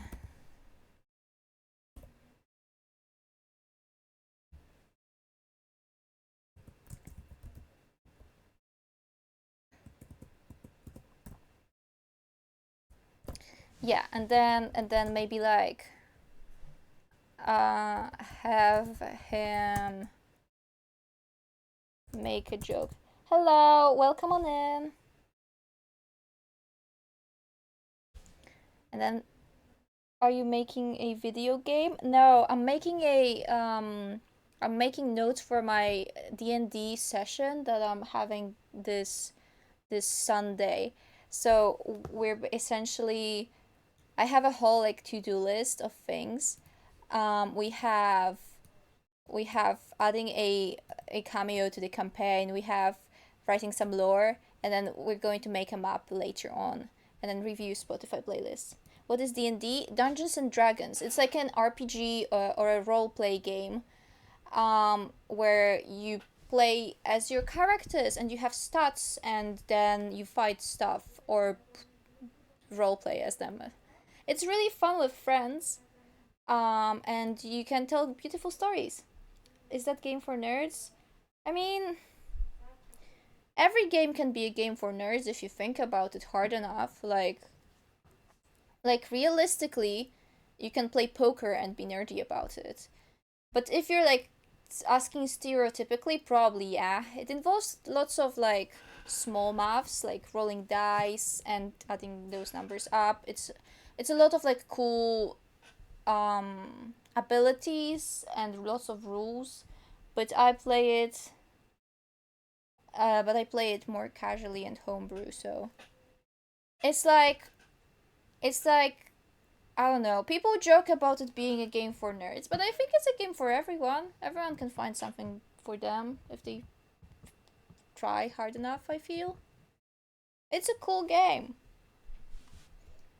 But it very much depends on your DM too.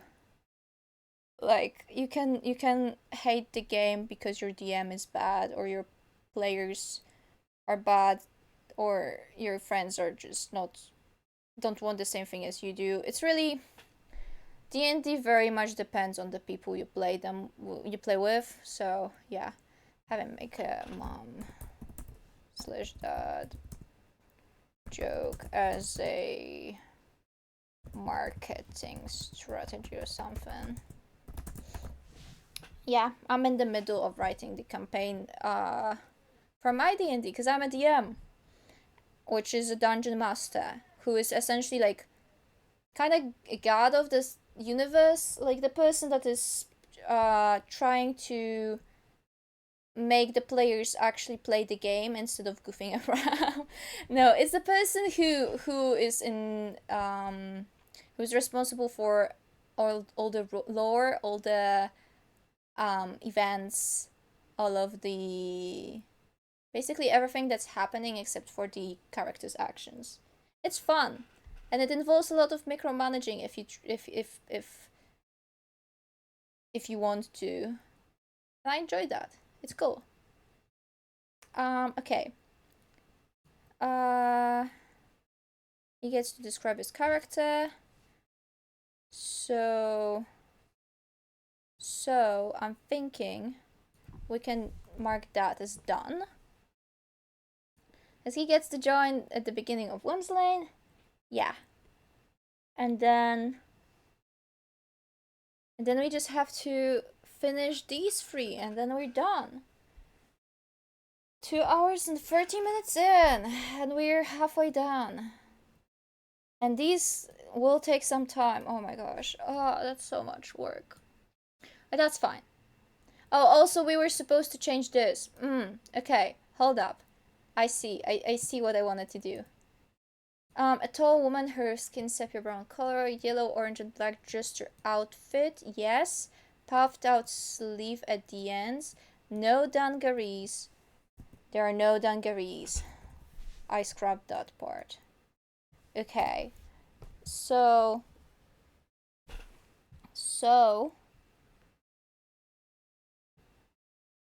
that, and then I need to find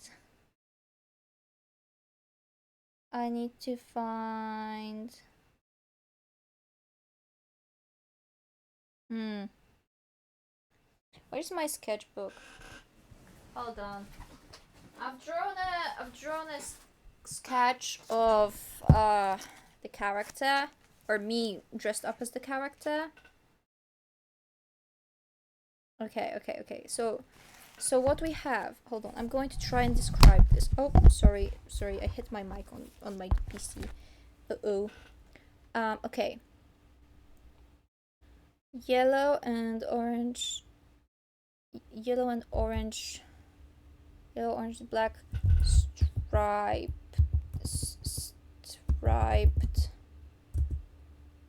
pants, I guess. No, just the outfit. We skipped that part. A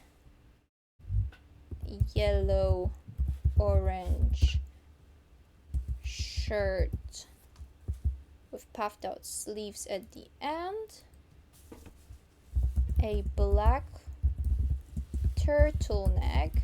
I love turtlenecks for some reason. I've grown to love them.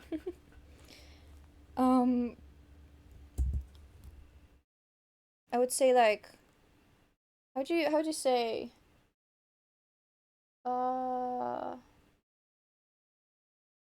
underneath? That's the word I was looking for. Underneath it, and a headband with 2 just a hat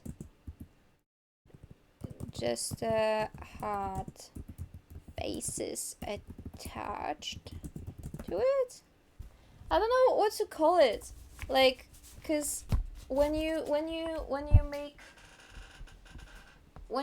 refer to the just a hat, you say you talk like, you say it's a 2-faced just a hat, or a three-faced just a hat. But I don't know if they're actually called faces or no. It's crazy.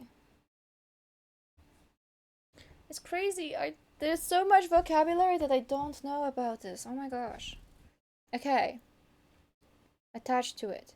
I think this description is fine. I'm going to maybe come back to it at some point and make it better, but maybe not. We're creeping on 5,000 words. This is crazy. Okay. I think we're going to hit it too. Okay, let's skip to here. Can I dismiss that, please?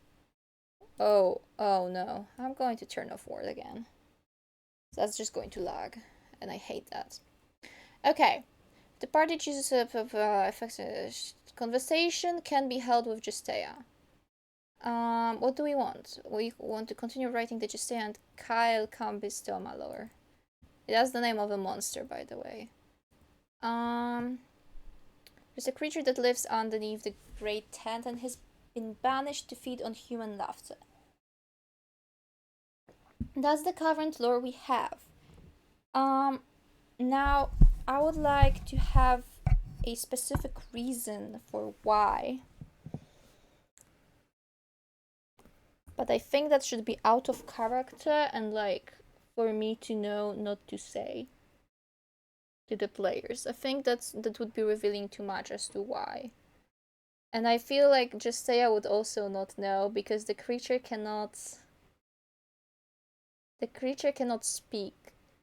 Well, actually it knows telepathy, but I would assume it mostly just understands and not speaks. I don't think it would speak.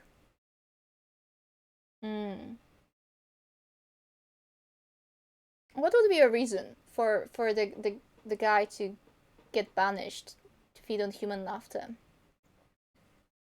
Because I picture it like an axolotl like creature.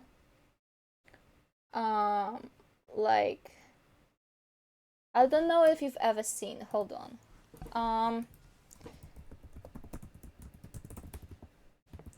I'm sorry, this is going to be a little bit of a Polish thing.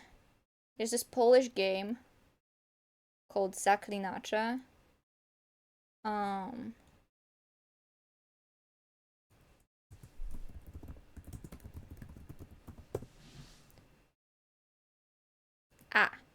There it is. Look. That's what I've been picturing.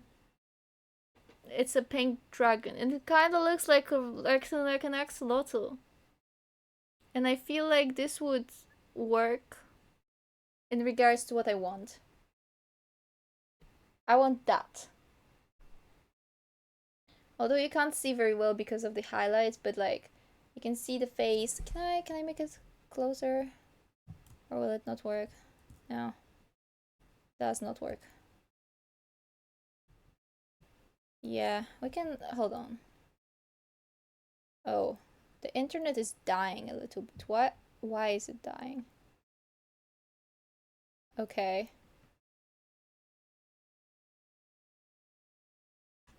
Okay, I'm not going to test my internet. Whatever. That's fine. You can see it great here. Okay, so I want that. Now why would that be banished?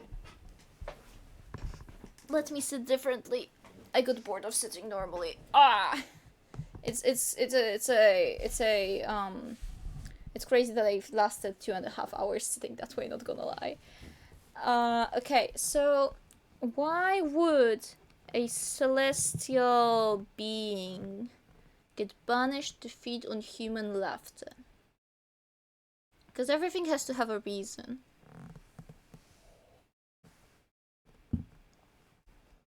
Everything has to have a reason. Why in my universe?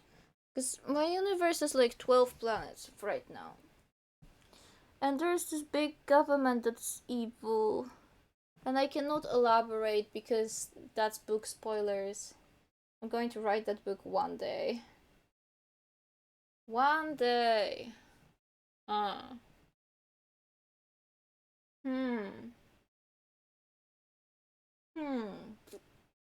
don't know. See, this is the problem. My brain sometimes just does not give me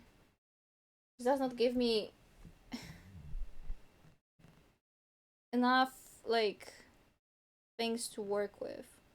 But I know I have to finish this today because tomorrow I'm doing other stuff. And I want to be done with it like already because I want to play Minecraft. I want to play Minecraft with my friends. So I want to do this. And also like I like doing it, but it's like I'm thinking too much and I'm not getting any answers. Okay. Creature that lives underneath the great tent and has been banished to feed on human laughter. A failed experiment from Crespo. Yeah, I think that's... You guys will not know what I mean, but I think that's the most reasonable thing. Oh yeah, absolutely. Wait, that makes so much sense in my head now. Okay. Yeah, and chronologically, that also makes sense, because, okay, a little bit of lore for you guys. There are 12 planets. The Earth is the first one, Diastema is the second one, Yorokobi is the third one, and Crespel is the fourth one. So, chronically, it makes sense. Because it makes sense. In my head. It's not too far-fetched. Regarding when in the timeline we are. Okay. Okay. Wait. I think that's a good enough reason for now. I'd need to elaborate on that in my own time, like why and what type of experiment and stuff like that. But that's not something I can share because that's spoilers. Writing something and having it be connected to a greater thing is like so sad. Because you can like,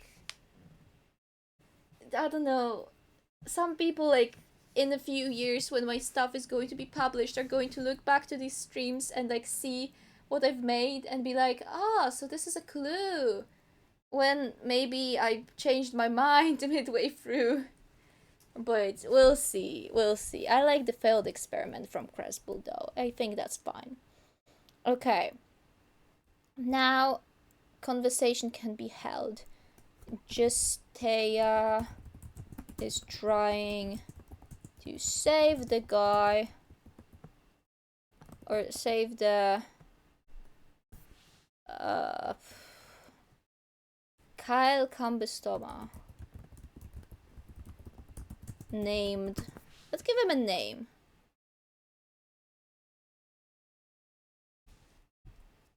What's a good name?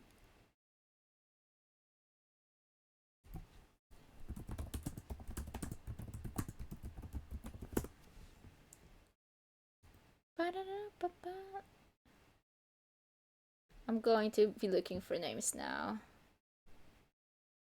What are these? Jafflet? Jaffletti? Delivered? Jacques? Jerusha Morgan? Right, see, but that's not what I wanted. I don't like these.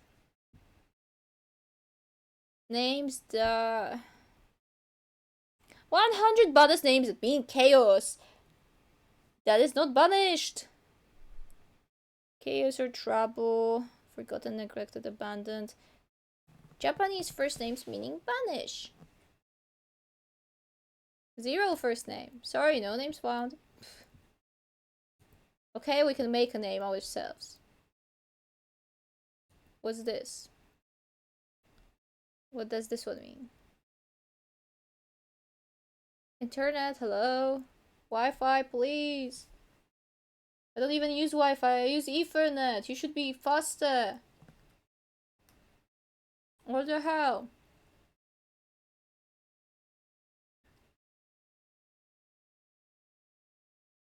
What the hell? Okay.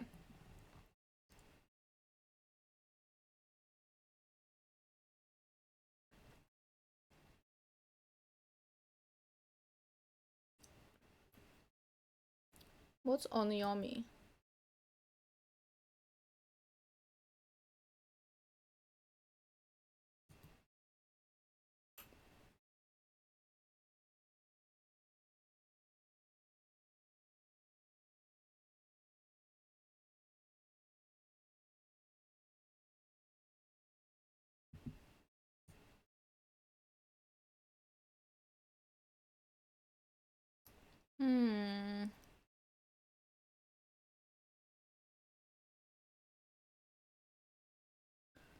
So high means distribute.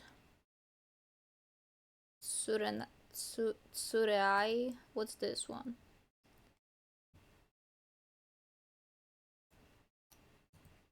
What's this one?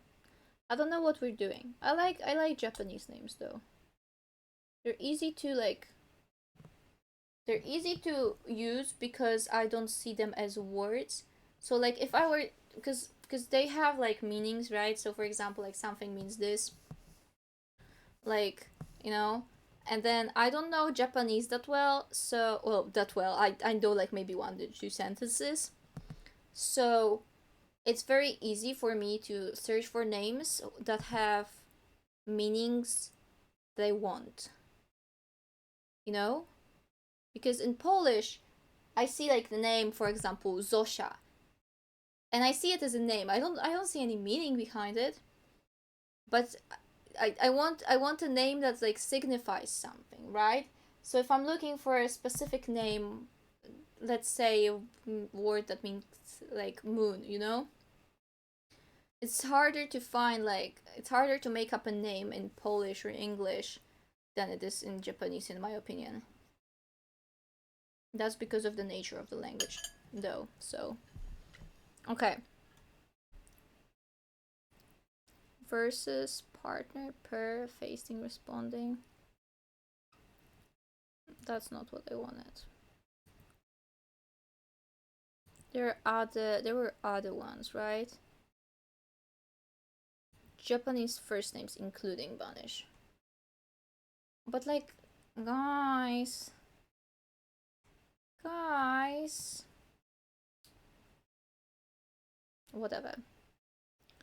Let's look at this one. This one seems chill. Open and lock, push away, remove, line up, arrange. Remove. Oh, I like that one more. Meaning search takes a bit of time. Please wait. Huh?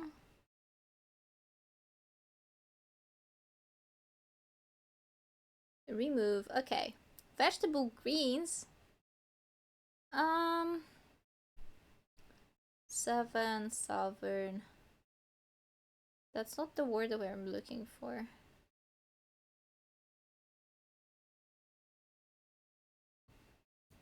That is absolutely not what I'm looking for.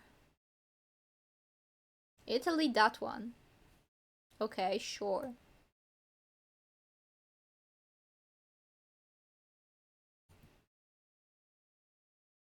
Whatever. I don't think this website is very helpful, not gonna lie.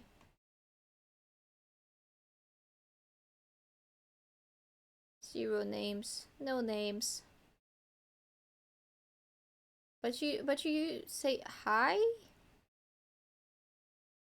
Huh?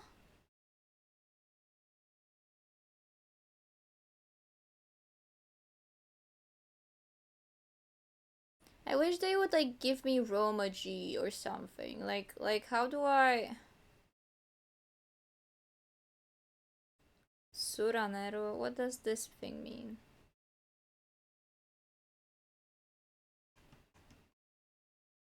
I'm getting annoyed, not gonna lie. Okay, we're doing it like that.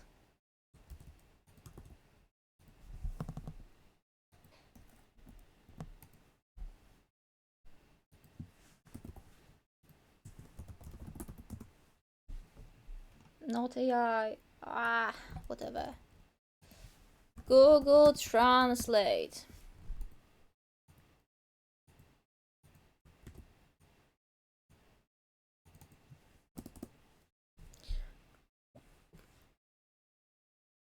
Nope.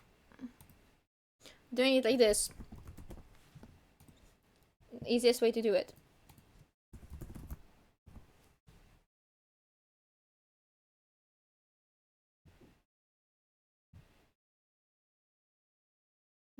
What's this one?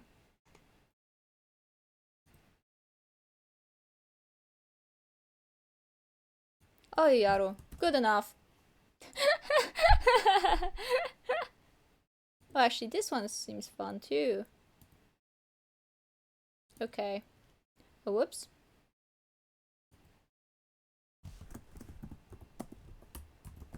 Oh, Yaru! Welcome on in! That took too much time! I hate hunting for names because they never give me the sad, depressed like names that I want. They always mean something positive and I hate it. Okay.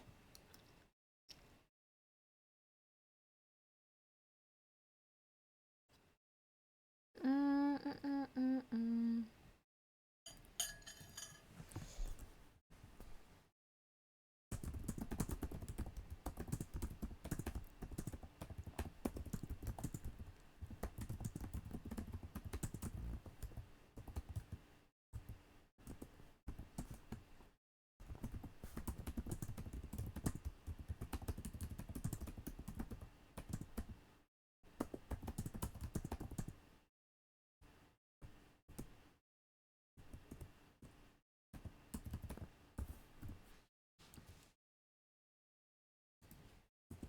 Since that was the reason Oyaru became depressed.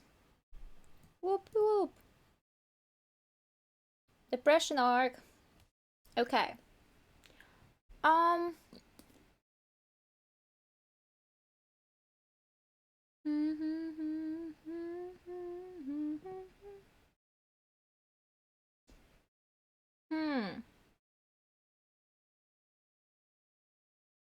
Hmm. Okay. Um. So we can say that Gestea is trying every elixir on on it, yet nothing seems to work. She asks for help, for possible help, since Oyaru has been stuck here for as long as she remembers. And now, out of character, Oyaru can be cured via insert a reason. For it to work, the party has to kill it so it can be reborn into another being. Kinda incarnation coded, but also not necessarily. Like, you know what I mean? You know what I mean? I don't need to know the reason right now. Bring this back up when the characters are around level. And now we check how challenge rating D&D for character level. Oh wait, no, that's not what I wanted.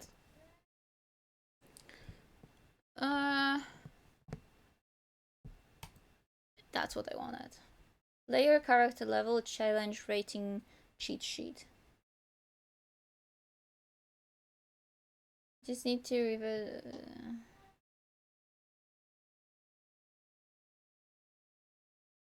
Tier 12 monster is expecting to go up against a normal sub for the party of level 12 players. A player essentially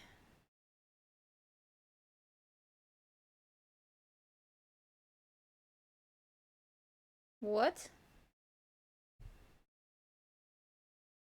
The CR of a piece player covered 1/4 of their level.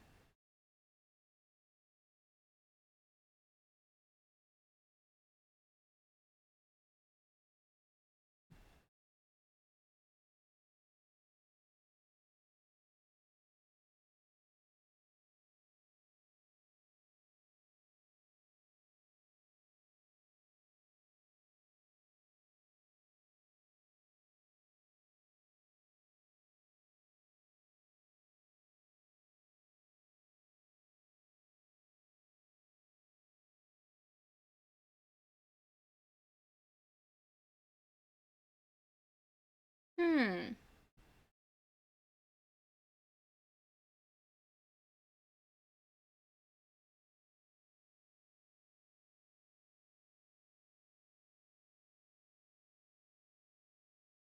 Hmm.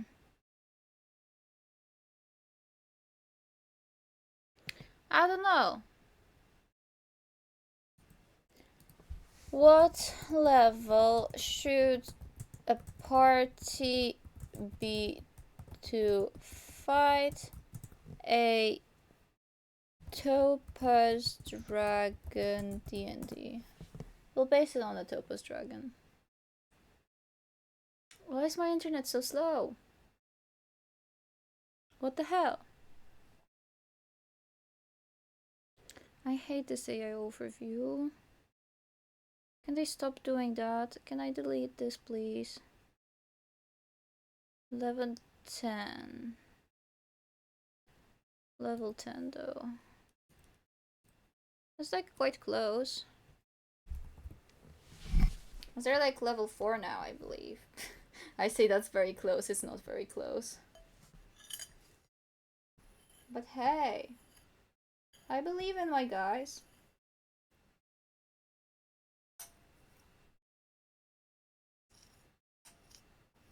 I believe in my guys.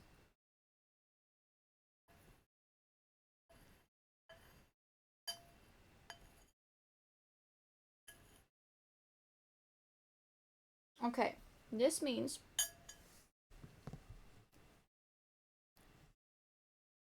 that this is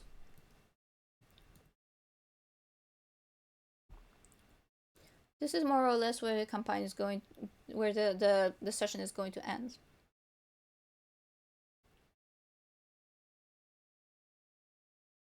I feel like that's what makes sense, you know? We're going to have this be separate, then have this be separate. Yeah, there's nothing else here.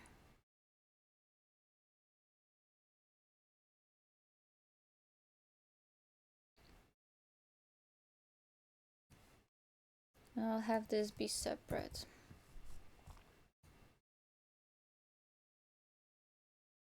And then I'll have this be like that, so I can move it around.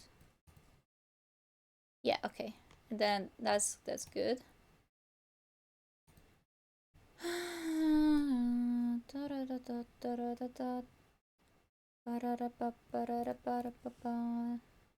I'm going to make this smaller as well. Sure, it can be small like that. Wait. But the problem arises again. Okay, I'm going to do it like this again.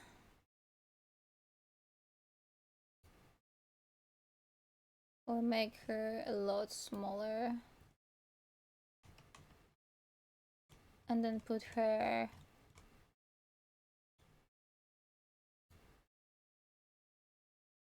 wait.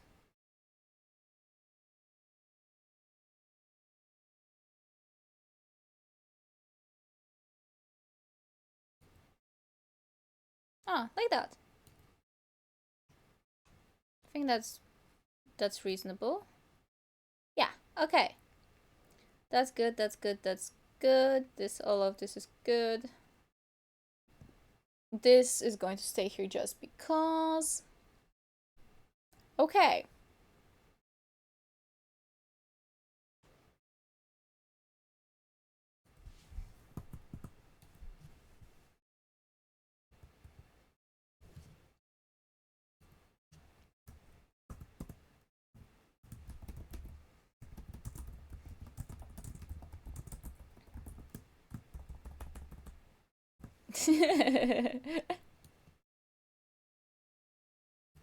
I enjoyed this.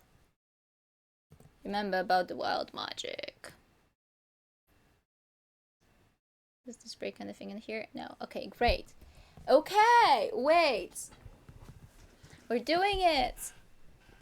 Okay, now I'm going to do this for a second. So I can log in into Roll20. I want to see something.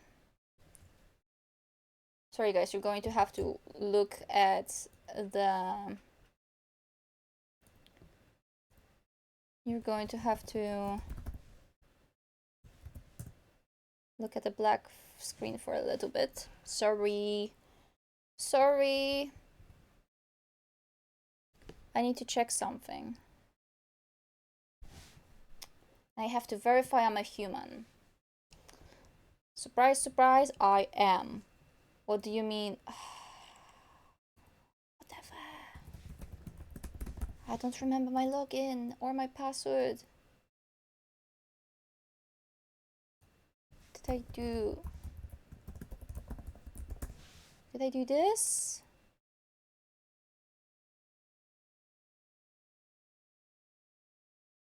Did I do this? Maybe? Yes, I did. Okay, great. Sure, let's save. What do you mean restore game?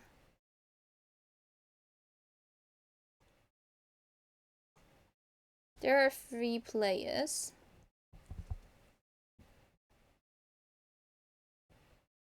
What does restore game mean?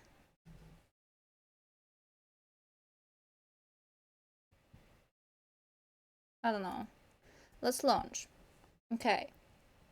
I should be able to edit now. Hold on. I know you can't see, but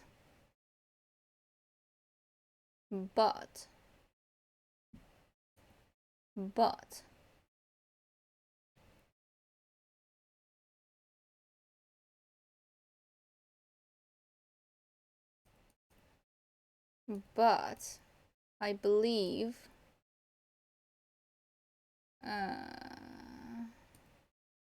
no.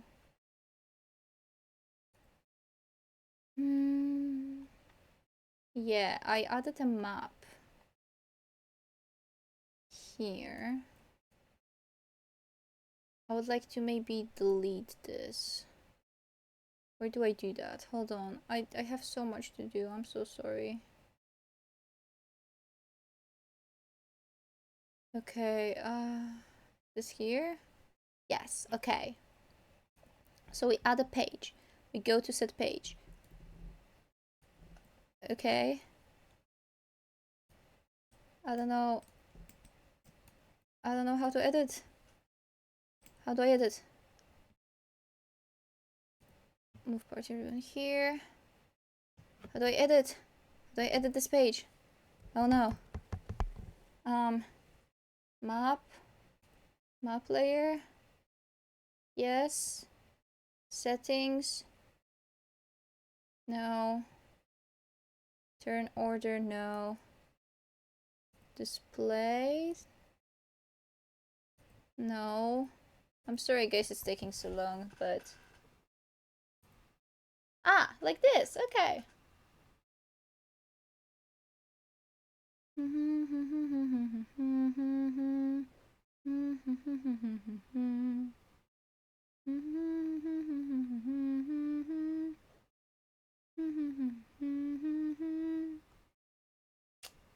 Okay.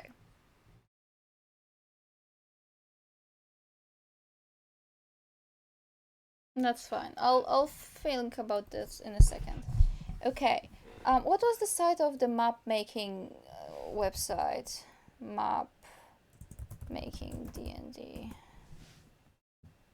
Was it Dungeon Scroll? Was it this? Yes, it was. I'm sorry, it's taking so much time. But okay. Wait a second. Create new. I don't know if I had an account. But here we go. Hello. This is where we are. We're going to draw a map because I said so. Ooh, roll 20. Wait.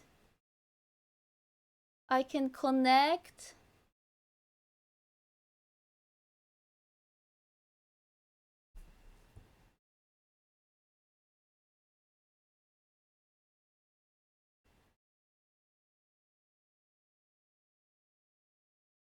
Wait, that's so cool.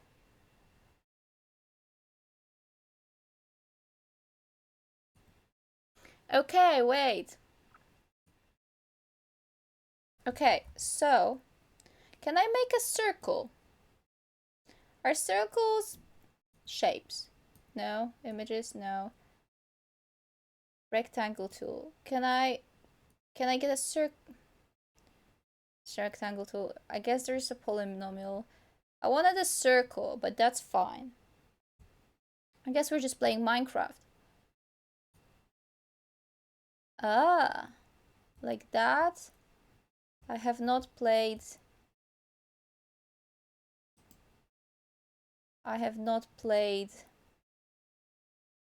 this in a long, or played. I have not made this in a long time. What's this? Background texture. Okay. So how many sides can we have? We can have 12. Okay, so let's do max. I feel like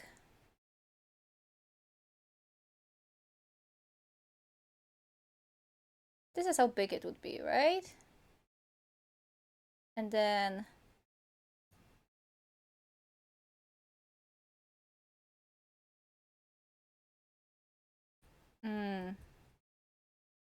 I need like a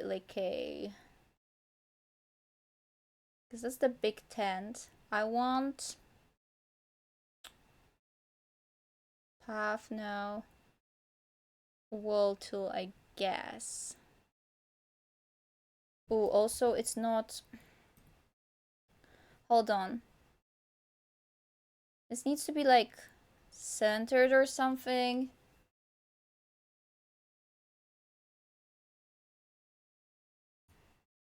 Would be nice if it was centered. Okay, this is good. And then where's wall tool? Okay.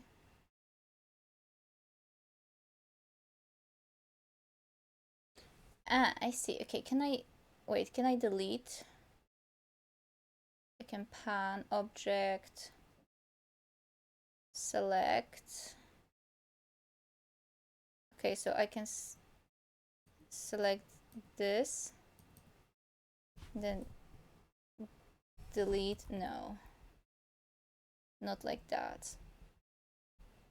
There should be an erase tool, no?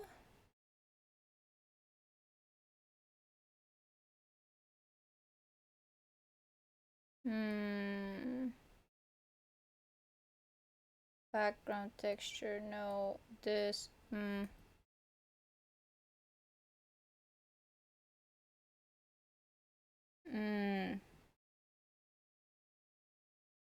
So if we look, there is erase. Okay, great.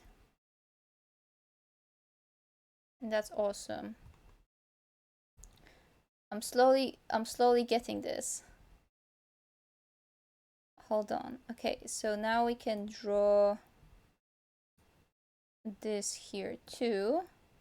So we get the middle. And then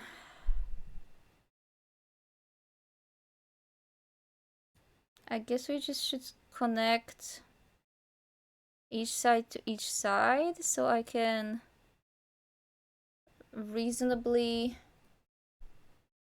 work with circles, you know? Which one does this connects to this, right? I think so. Oh, this feels very uneven. More like this, I think.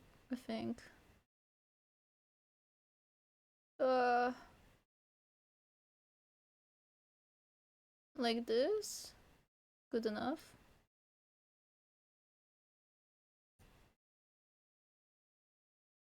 Okay.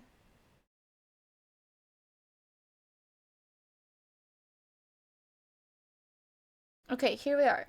Now that we have this, we can state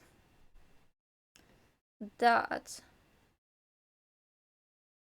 it would probably be like something along these lines.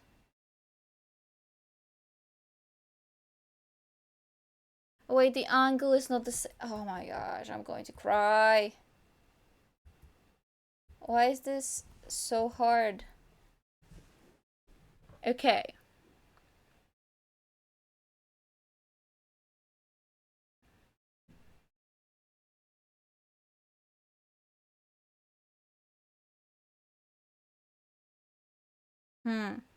How do I want to go about this?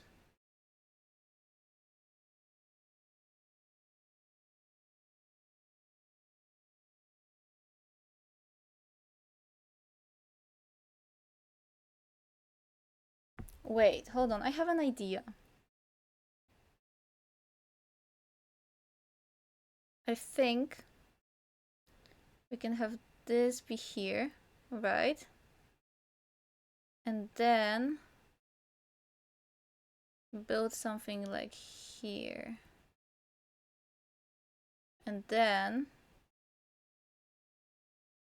right? Do you see me? Do you see like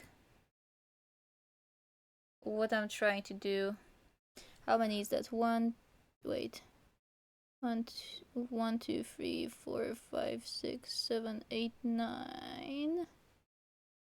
1, 2, 3, 4, 5, 6, 7, 8, 9. So like here? And then I counted wrong. I think I counted wrong. Is it that far? This tool is annoying me a little bit, but that's fine. Because that's the same height, right? Yeah.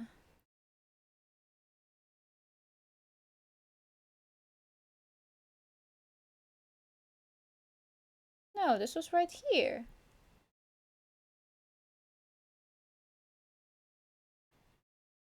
Is this not equal?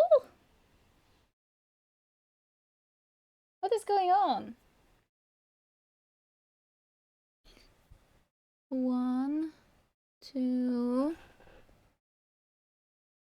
3, 4, 5, 6, 7, 8, 9. This is equal. Weird.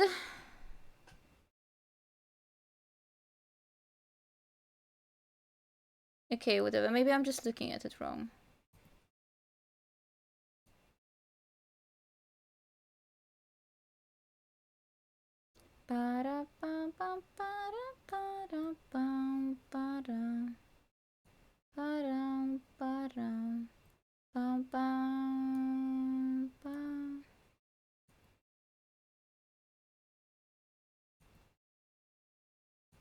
Why aren't you deleting? Hello?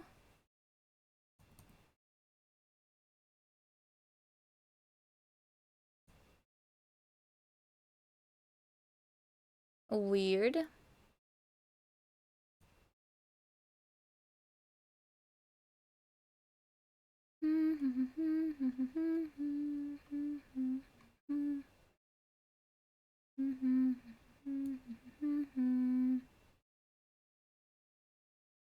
Okay. Wait, we're getting here. Okay. Let's delete this. Let's delete all of the rest of the things that I've built, because I don't think we're going to need them anymore. Yeah. I just wish it was a little bit of a less laggy service. But I get like why it is. You know? Okay, I think it's time for a music change though, because we've listened to the same 47 minutes like multiple times in a row now. And I don't know if I can survive anymore. Okay. Uh let me change. Let me change to something. Do we do upbeat? Do we do energetic? Do we do chill? What's in chill? We listen to chill a lot. Let's do whimsy. Or no, actually I have only 3 songs here. Let's do upbeat. That's fine. We have a lot of Zord stuff here. But we also have some other songs. Okay. Because I felt my brain slowly rotting away. And I did not enjoy that. I'd like to enjoy the music I'm going to be playing for the campaign itself, so... You know? It would be nice, actually. Okay. Now, let me draw.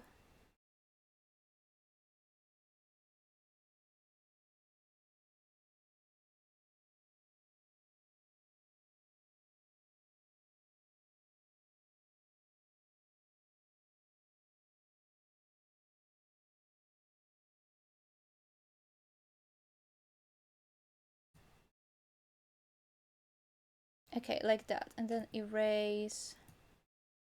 You know what? I think I see what the problem is. I think it's just the shadow that's making this look weird.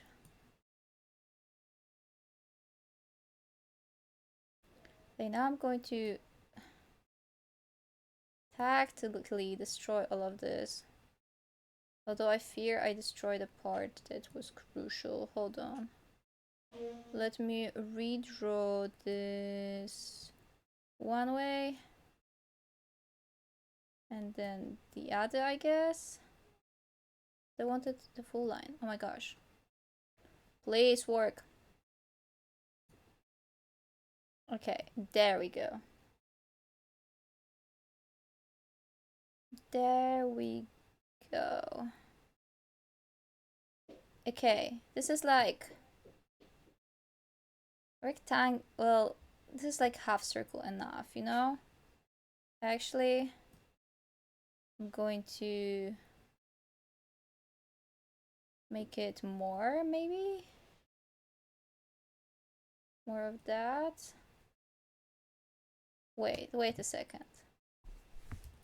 We can cook with that still. We can cook with that still. Can we like go here? And then erase this.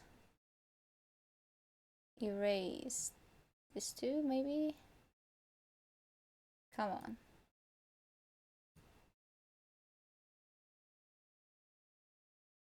I know these 2 lines can meet. I know these 2 lines can meet.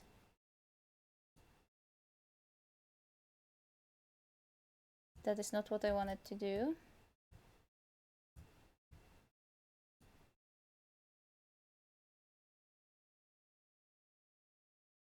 I know these two lines can meet.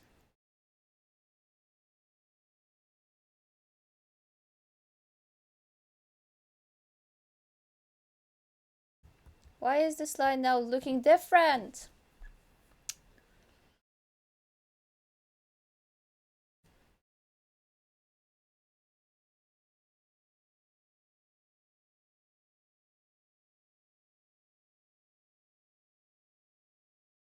What the hell?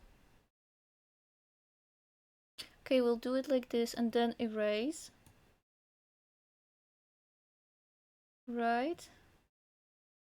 It's absolutely going to work.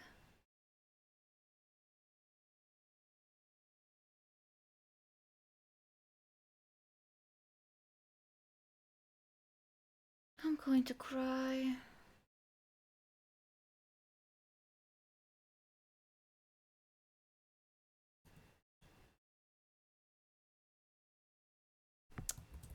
How do I erase this so it doesn't erase the part that I actually like?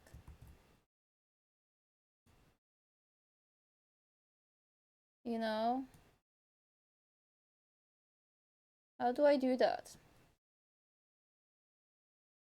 Actually, what if I just erase it like in general, right? And then... Oh, that's not going to work. Wait. Can I make it so it's not like... So it doesn't snap? Yeah, I can. Great. But I wanted it stabilized. Hello?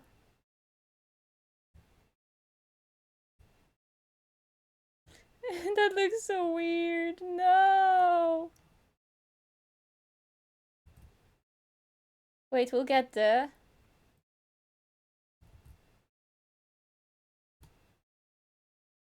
We'll get there. Wait, that's almost perfect. That's almost perfect. Okay, that's good. Wait. And then we just have to follow the same. Not gonna lie.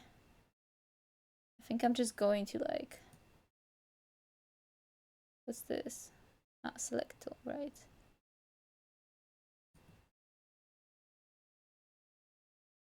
Huh?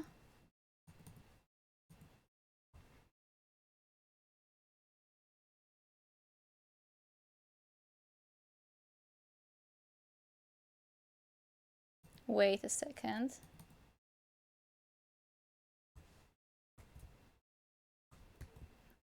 Ah, okay, wait, and now... Can I... The lip... Life is beautiful.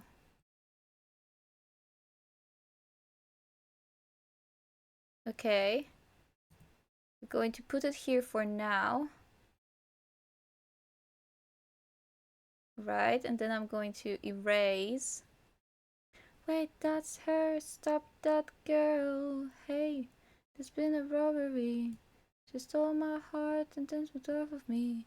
Said, hey, there's been a robbery. She stole my heart and still in love with me. Everywhere I go, all I wanted sounds. And now we're going to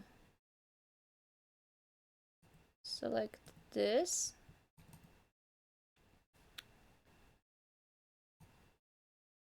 Oh, wait.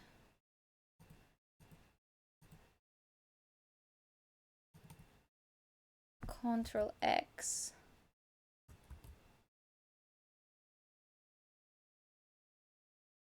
Can I move that though?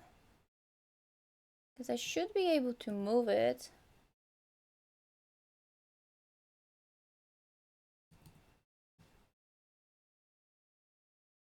Object tool. Wait. Hello? Can this work? Can I move you? Please? Bro. Pan, rectangle, no. Select tool. Control C, Control V, whatever.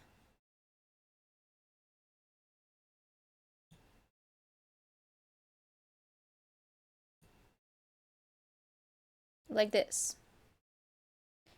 Yeah. Huh?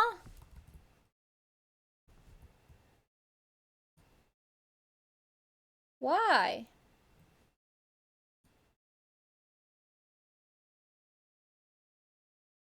Why did it do that? Ah, I made it erase, not draw. I'm stupid. This been a robbery. She stole my heart and think was off of me. And then we'll erase. Wait.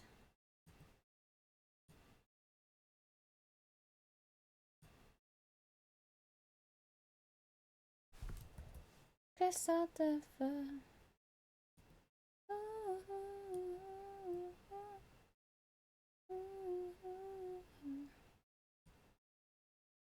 That's what I wanted.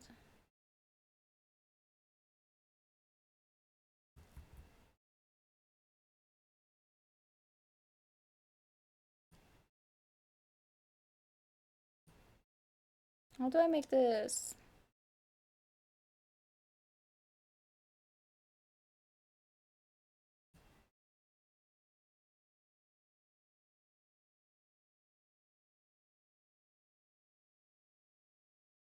Okay, I think I can rough it out. Hold on.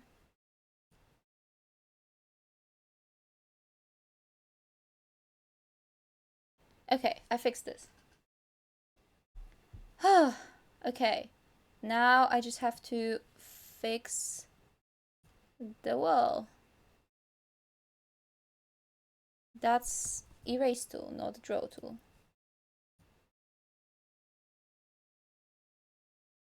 Okay, wait. Wait, this is working out. I went out of the line.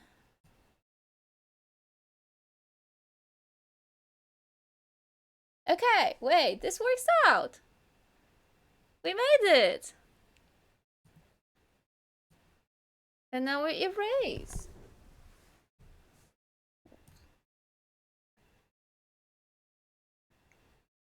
Why are we spending so much time on this map though? Also, why are circles so hard, man? I thought I learned circles like this in Minecraft. But no.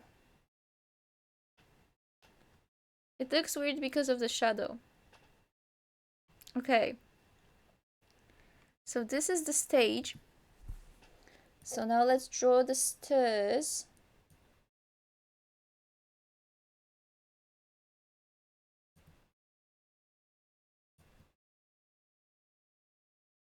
Huh?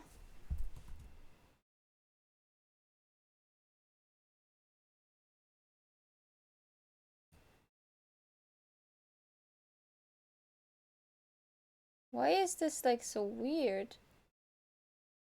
Huh? Why did it do like double stairs? What?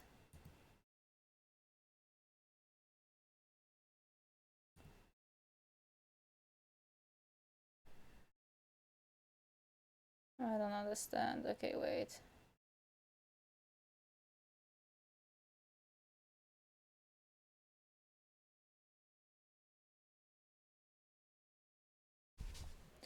I'll get there. I think this has to start more up. Even more up. Wait.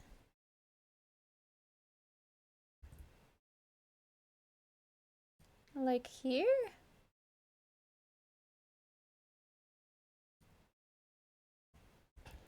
I'm trying to make this symmetrical, but it's just like But this hates me, so it's not working out very well. Wait, I think that's it. Yeah, okay, that's it. This is an elevated area.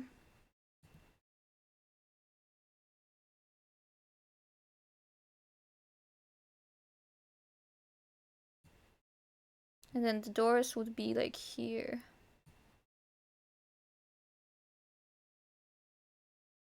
And then here you would have stairs down. Can I put the stairs here? There we are. Yeah. Okay. Wait, this is coming along. Okay. And then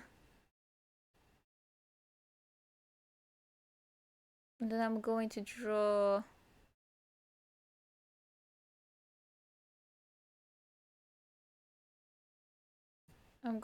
like a wall here. Oh, that's a stair. Oops. I wanted a wall. That's an erase tool.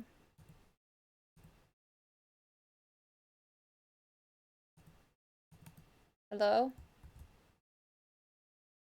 Okay. I want it to be like here. So this will mean basically curtains. Right?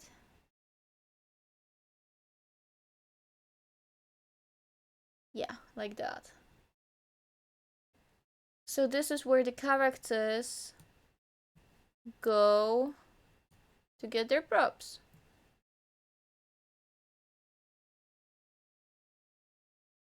And then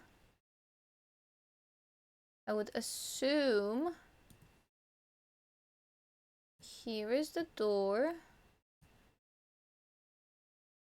Oops. Here is the door.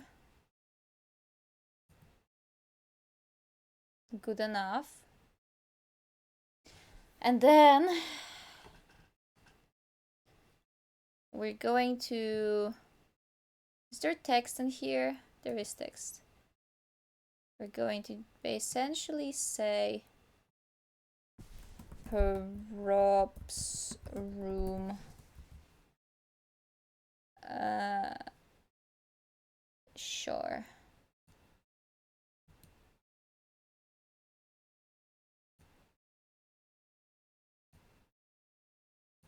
Can I move this? I can. Cool. I wanted to have its, you know,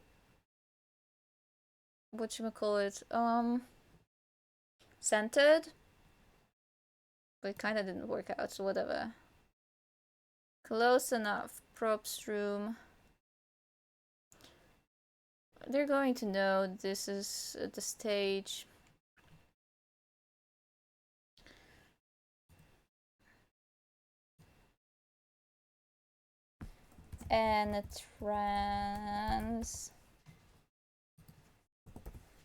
Entrance.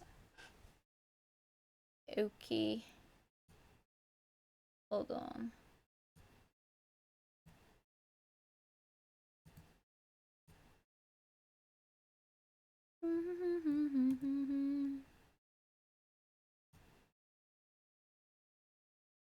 Hello? Why did it turn black?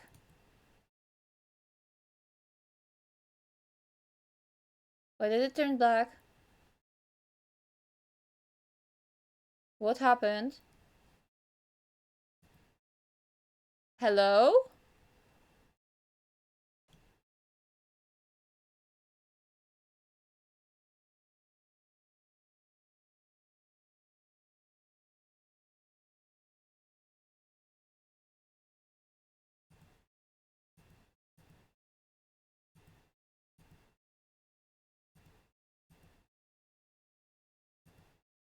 Sorry, what?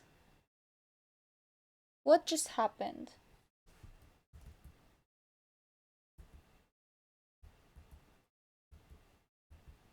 I'm confused.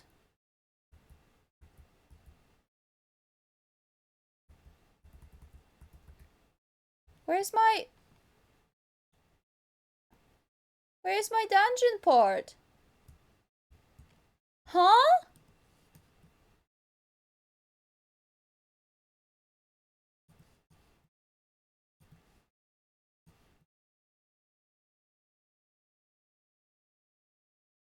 Huh?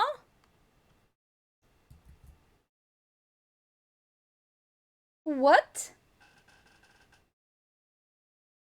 Where's what the hell?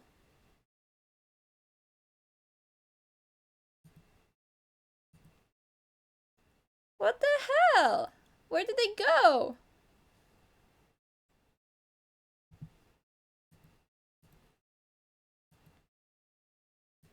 What the fuck?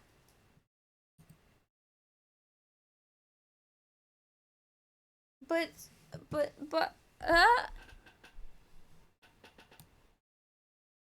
it's not even drawing the thing. I don't know. Let's download it, but like,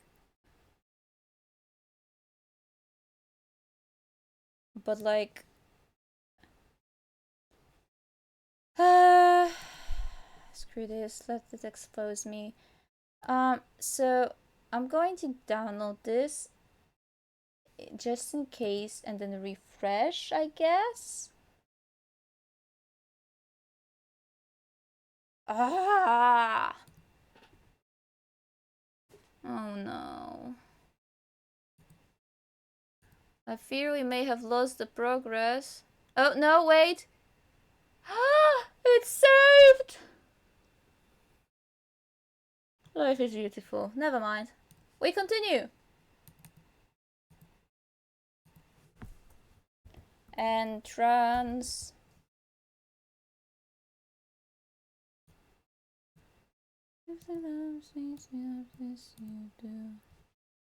I'll delete this one. Hello? Hello? Can I delete you?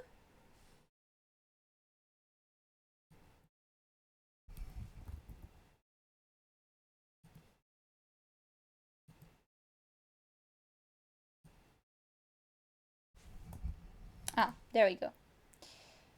And this one I wanted to move.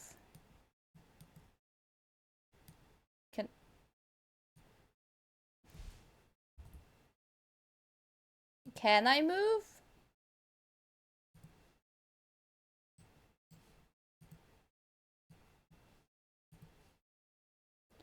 Why can I not move this?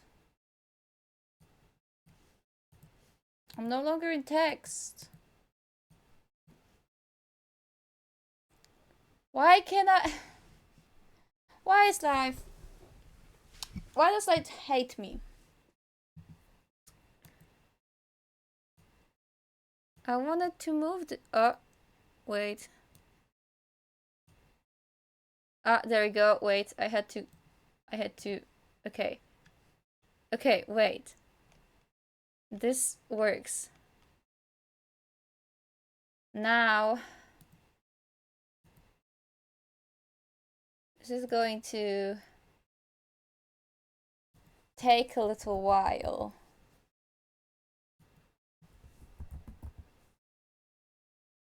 Why isn't it searching? Why is this website so slow?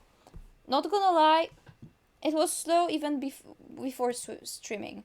Why isn't it faster? And why can I... Okay, there we go. Sure. I want... I don't want colored ones. They will not fit the vibe. Guess this one...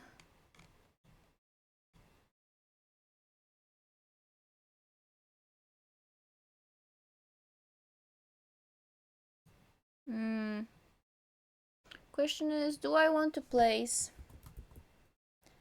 each and every single one individually.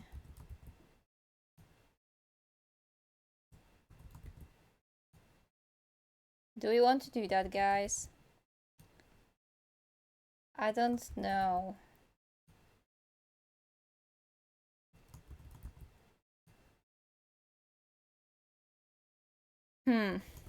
Okay, let's make a row, right? And then we'll figure it out, essentially. There are 4, wait, 2, 3, 4. There are 4 here, 4 here. Okay. So now what we do is we select, right?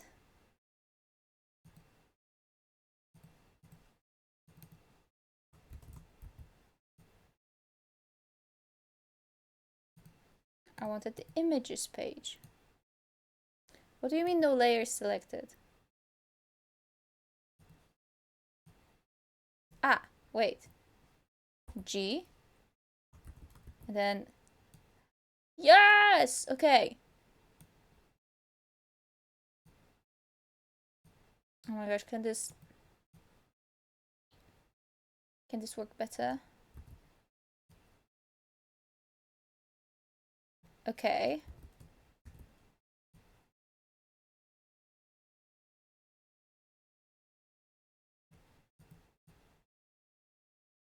Boop.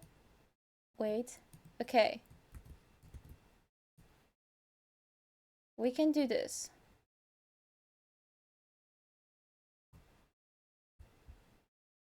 Wait, no, I should be copying this one.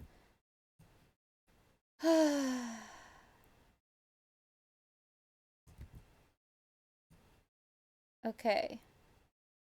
Slowly but surely we're getting there. We are getting there.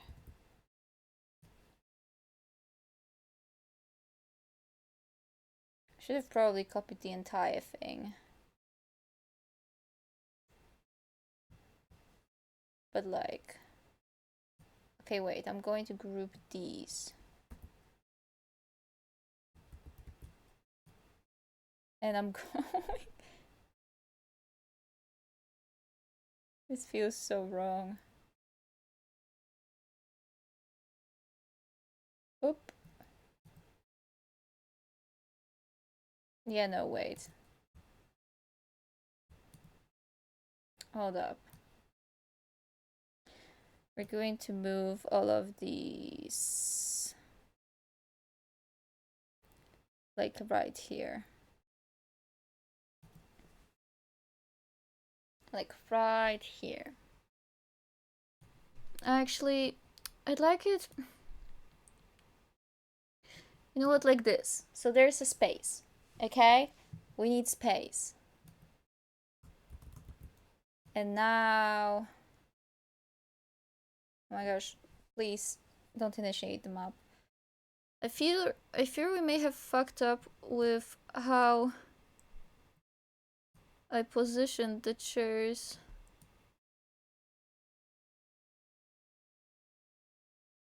I don't know how to place them now.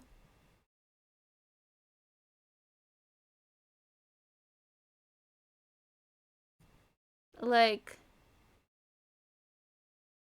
what do I do here?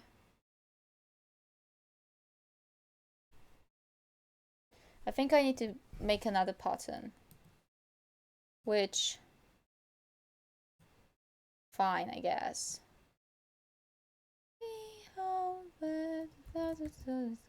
To the beat of your heart.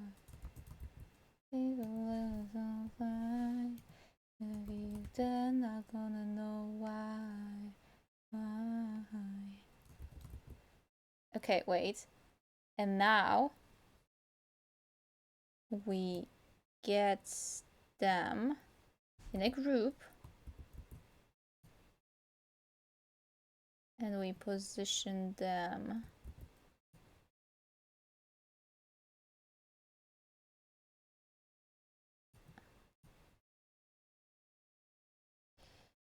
like this.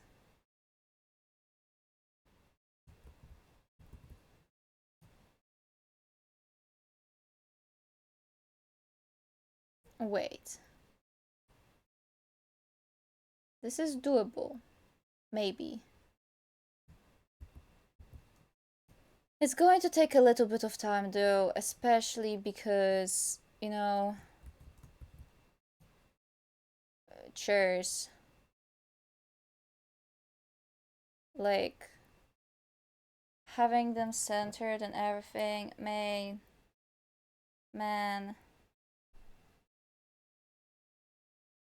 I don't know if I want to do this.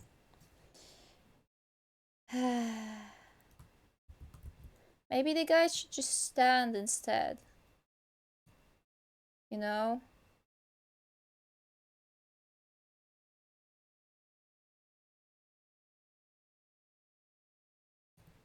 You know what? I'm going to group this. Don't initialize them up. Don't initialize them up. Can I flip this? I can. Okay. I'm going to find the place where I made this. Ah, here. And then here in this place, in these places, in these free places, that's where like people stand. You know? Because people stand. And people should stand sometimes. Okay.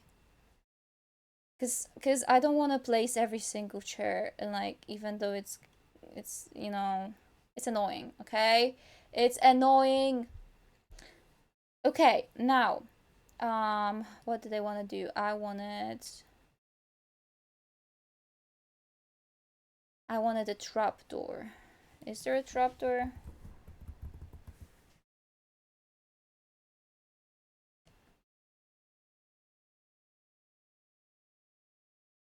No. Okay. So I'm going to mark it a path.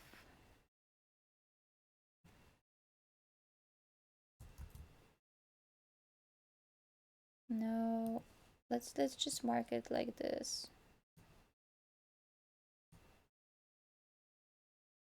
Let's just mark it like this.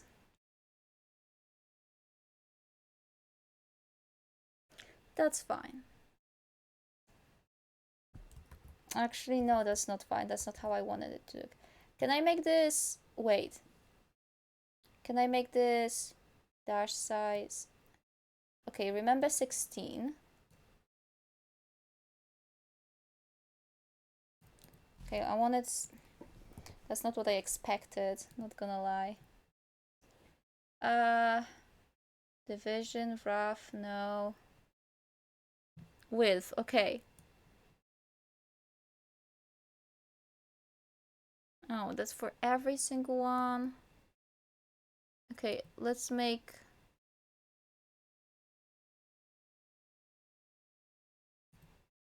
Can I make another dungeon layer? Layer. Add new layer. Right. Oh, actually, wait. Delete this.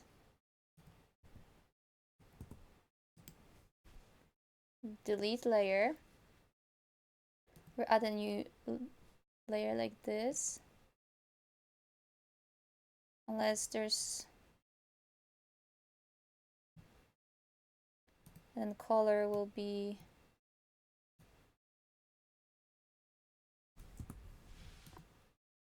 Right? Whatever that means. And then we're going to draw this here. What? Okay, let's make the color black. And then width is going to be... Yeah, like that. Okay. We can make it a nice number. And we can put it below. Oh no, we can't. And it doesn't work. But I didn't. How do I change the color of the back?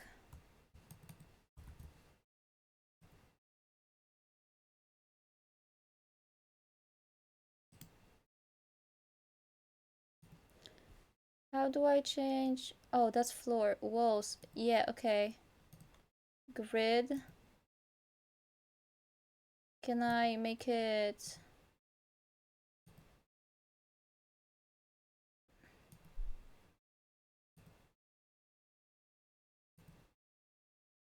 Can I close the floor as well? What?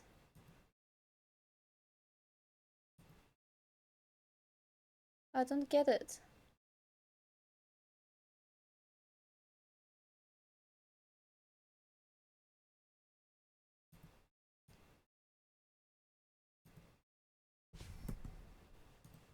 This is weird. I don't know why it did that. Why is this color? I don't get this. Hold on.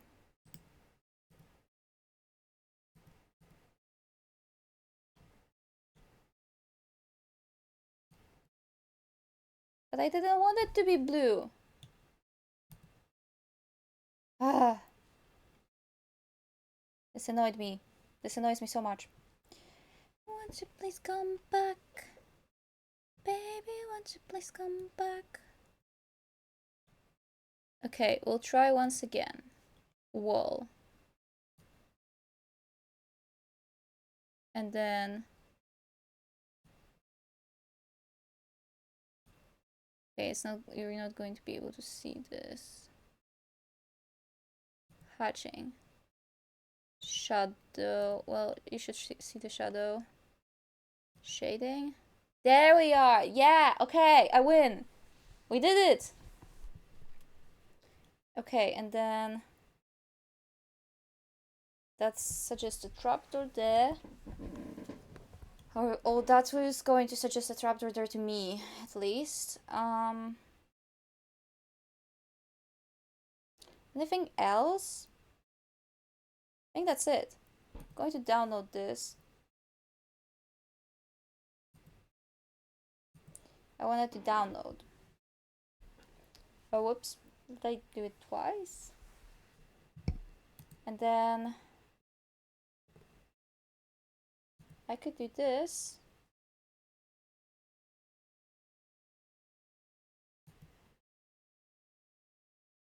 Connect. Okay, connect existing dungeon scroll map. Wait, we're going to do this.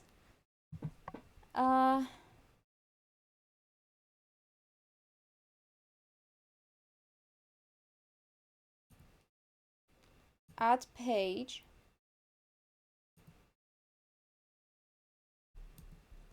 Wait, what? Where should that be? Create a new page using drop down.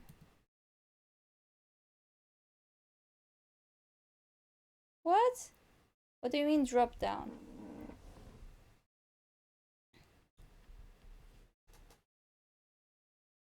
I don't understand. It's like... I don't know how that works. Uh-oh. Well, it doesn't matter. I'll figure it out on my own. This is fine. Do I have... Hold on. 2 seconds.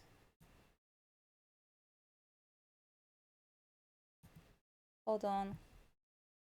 I need to check something.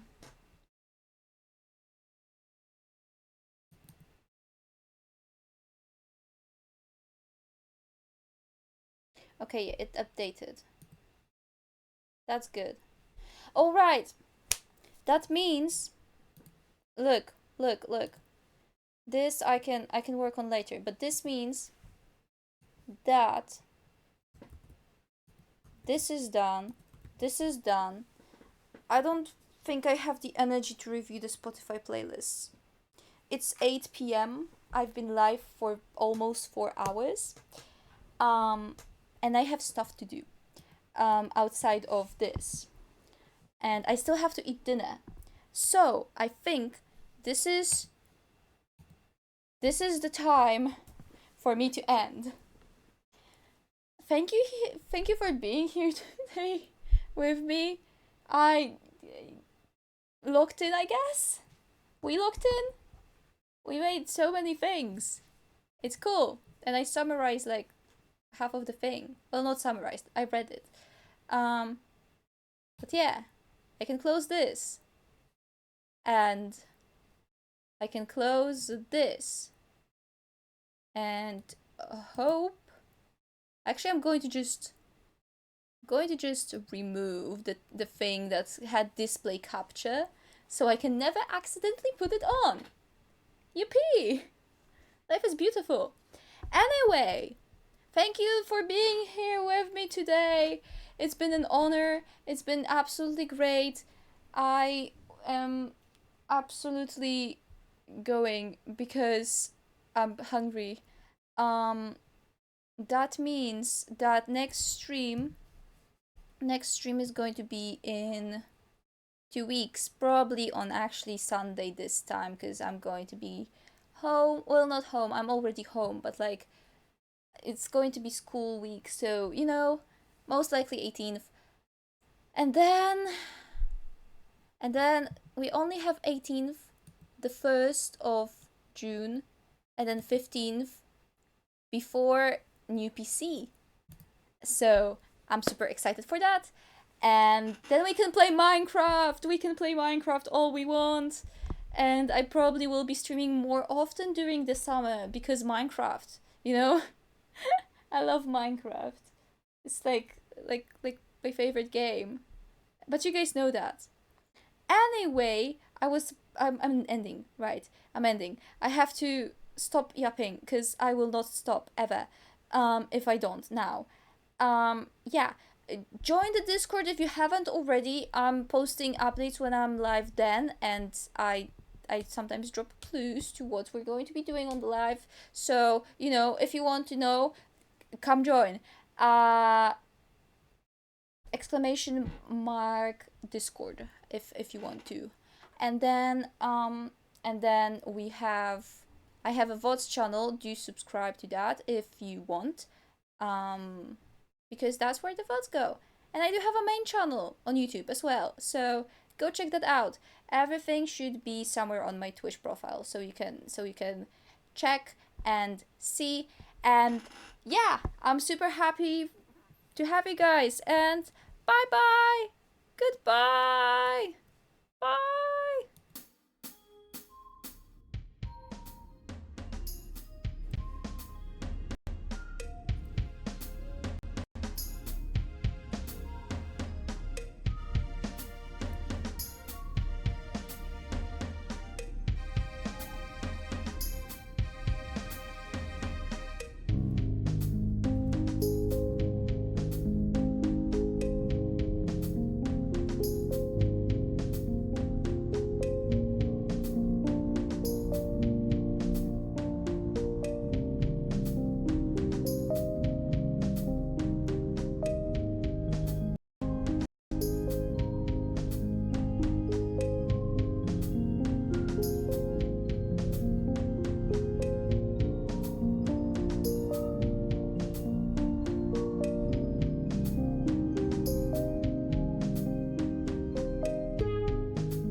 light your stars like sunflowers. Sun smells of heathers. Reach the hand, hold me tight. Don't let go. Let it right into your side. Night, but yellow buzzing, humming, lullaby of the